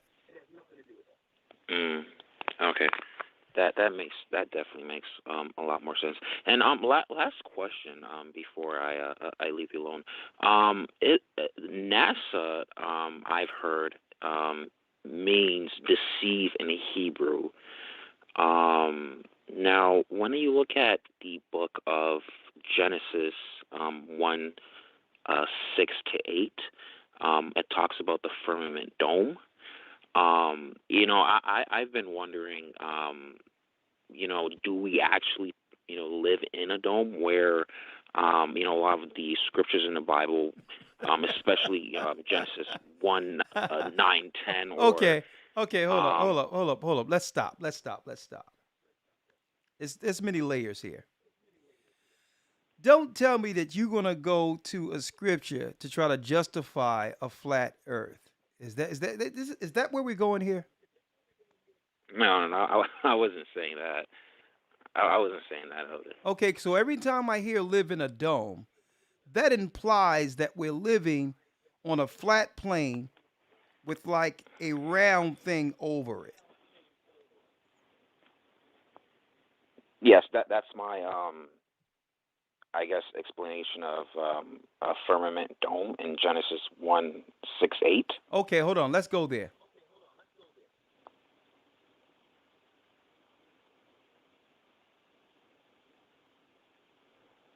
Genesis 1, 6 through 8. Have you ever been in the academy where I taught the creation of the universe? No, sir. You probably need to get in. All right. And God said, let there be a firmament in the midst of the waters. Okay. Let me pull up the Hebrew word firmament.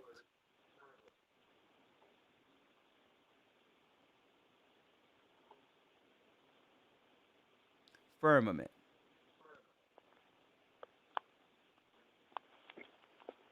All right. I'll blow it up for you here. firmament.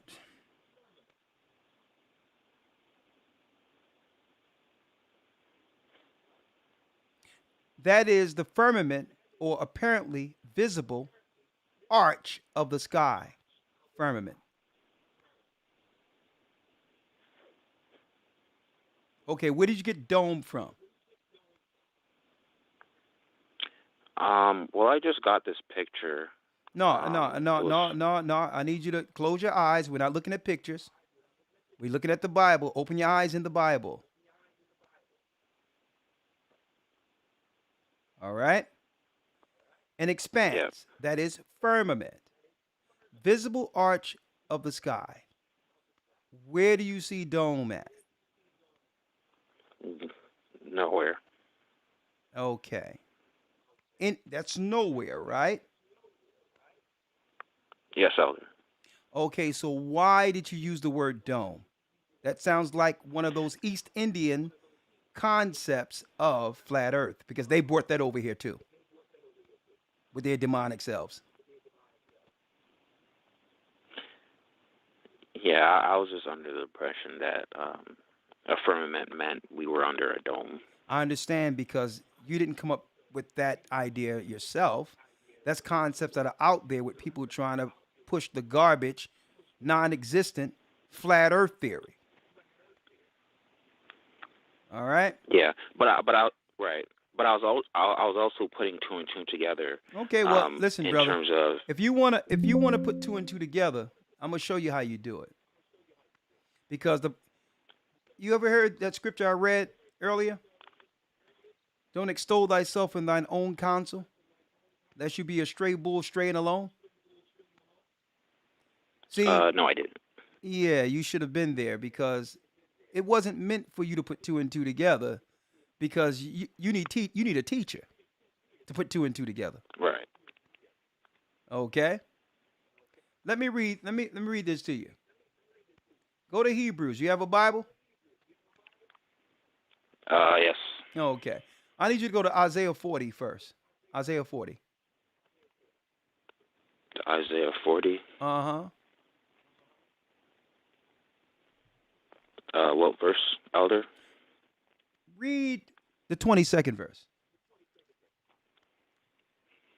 Isaiah 40, 22. It is he that sit upon the circle of the earth. Hold up. Stop right there. And the habitant. Stop right there. So, if you open your eyes and understand what, right? You with me, right? So we're talking about the earth is what? A circle. Yes. See that? A dome would imply a half circle. The earth is sphere. Okay? So that kills that dome thing by looking at that circle right there, ain't it? Yes, Elder. My man. And if you want to look at it, I'll put it down here, circle, so you can see it. Right? Flat Earth is part of the same conspiracy theorists that came out with all these other things to throw people off to see if they really understand the Bible. And not only that, the lunar moon, zeitgeist, these are all psyops put out there to see if people really believe in the Bible, whether or not you're going to go with anything that's thrown out there theoretically. I need you to go to Hebrews 12 for me. Okay. All right? Matter of fact, hold on. 1 second. Okay.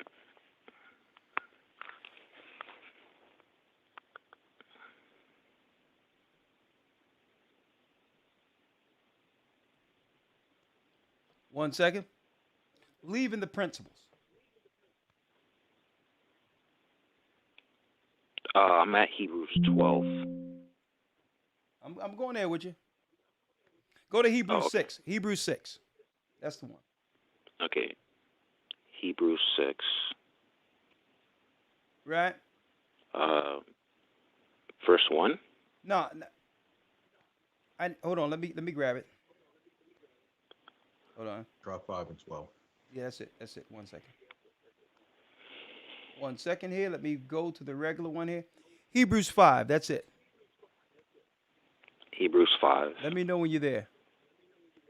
Yeah, I'm here. All right. Boom. I need you to read that. I'm on the phone, so I'm not looking at the broadcast. Okay. So which verse? Okay, I'll read it. The 12th verse, 5 and 12.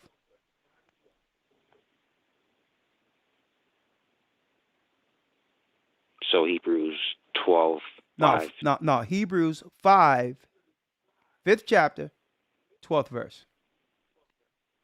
Oh, okay. Let me read it. Okay. For when the time ye ought to be teachers, you need that one teach you again, which be the first principles of the oracles of God, and have become such a one that have need of milk and not of strong meat. For everyone that useth milk is unskillful in the word of righteousness, for he is a babe. But strong meat belongeth to them that are of full age, even those who by reason of use have had their senses exercised to discern both good and evil. So you have to realize it's dangerous, brother, with you going into theories without a teacher to guide you from that babe stage. You'll be tossed to and fro all over the place, and every other week you'll be calling in here to ask us to clear up the confusion you're finding online. You must let it all go, learn from the beginning so that you can have your senses exercised and know when someone is bringing you something that will throw you off the path. You understand? You can't be dabbling here, dabbling there, listening here, listening there, and cobbling together the truth. You can't cobble this together because you're going to be more confused. And at the end of it, this is what happens with people who does this. Out of nowhere, because they've confused themselves, they'll turn around, make up their own doctrine, and begin to attack me as if I'm the one and come against our teachings as if we're behind their chaos because we don't want to conform to their chaos. And that's what's going to happen, brother. You must put everything down and learn, because I know where you're getting it from. When someone say dome, I know what concept is that. When you need to learn, brother. You need a teacher. Okay? You need a teacher. Okay. So I would suggest, a strong suggestion, getting that Hebrew Bible Academy as a start. Okay? Okay, is that on Patreon or is that on a website? No, you go to historytimes.org, you enroll, and starting in the first week of March, you'll be able to click in and come into the classes and learn like you've never learned before. And I guarantee you in one lesson, you'll know more out of that Bible than all the days of your life going into any institutions or any other place that claim to know about the Most High. All right? Okay, I'll definitely check it out.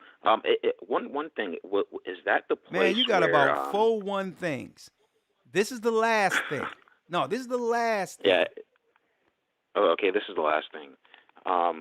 Every Friday you have a sort of a little broadcast on YouTube where you transition to Patreon. I think the Hebrew and Bible. Yeah, Patreon. Yeah. Where you were talking about that the scientists, they see what heaven looks like and they're trying to stop us from going to heaven or something like that.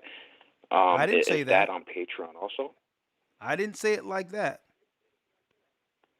Well, something along the lines there. I'm not trying to put words in your mouth. They know where the sides of the north is. They know where heaven is, because Lucifer and the fallen ones were banished from there, and they're using technology to try to actually enter there in a war, and that's biblical.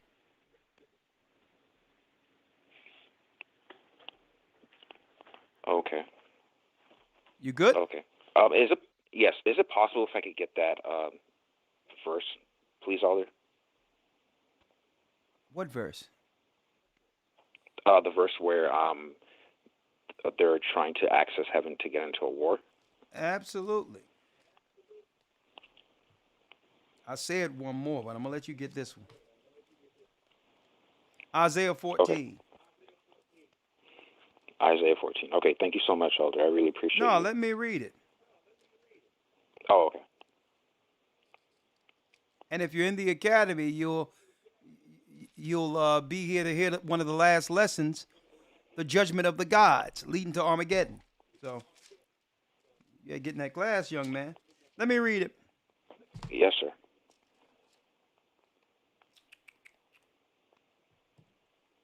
How art thou fallen?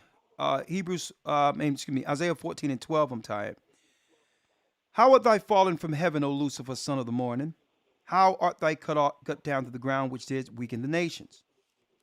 For thou hast said in thine heart, I will ascend into heaven. I will exalt my throne above the stars of God. I will sit upon the mount of the congregation in the sides of the north. I will ascend into the clouds above the heights of the clouds, and I will be like the Most High. So that's the plan of NASA and others, to go into space, a religious war, really a war of the gods, in an attempt to take back the temple, or he's claiming amongst the Luciferians to take back his temple. So that's the plan. But he's going to get smashed. Heaven is coming to earth. All right? Thank you, my brother. You have a good evening. Okay. You too. Thank you so much. Shalom. Thank you. Shalom. Great calls. That concludes our broadcast for this evening. Have a great night. Thank you for using Blog Talk Radio. Goodbye. Understand the social engineering amongst around you right now and protect your family. The enemies are in your face out there. Watch your parents when they're going to these places to get help. Make sure your family isn't going to these places when they need a little help by themselves. Make sure there's assistance, family around. Watch. And I'm talking about these institutions of help. Or they can call it health. Either way, the enemy is in your hood and they're seeking to replace you. Complicity could mean, brothers and sisters, it could very well mean that you're stepping into that light. Okay? That 7-day journey into habitations until Christ come and return and help us out on that end. Do not listen to these people, folks. They're in it to replace you. With that, I'm going to say shalom. Thank you, Elder Lawyer, for all your support this evening. I am tired. May the Most High be with you. Stay prayed up. Sin not. Join the Hebrew Bible Academy, historytimes.org. And keep in mind that the Most High is calling back Israel. Shalom.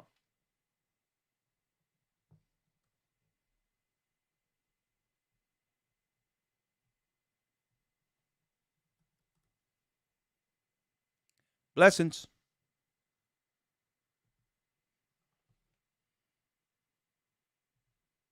Shalom.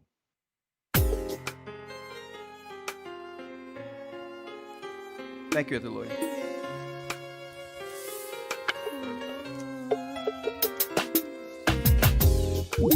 The East is where we're from. The 12 tribes of Israel. In 721 BC, the Assyrian king, he took us down, we fell. With a great escape, we went through the Euphrates. The Lord held the water still. To a land where no mankind dwelt, we went. The 12 tribes of Israel. So we be Manasseh, the Cubans, Ephraim from Puerto Rico, and Valley from the Isles of Hawaii. The Lord is calling back Israel. Zebulon from Panama, Gad, the North American Indians, Simeon, the Dominicans, our highest gathering Israel. The Arab Arabs and Africans told us. At gunpoint. Together our wives and children then sold us. In the belly of these great ships we traveled in fear. By the rivers of Babylon we found our brothers here. Together us in Colombia, Reuben from Australia, Issachar, the Mexicans, a highest gathering.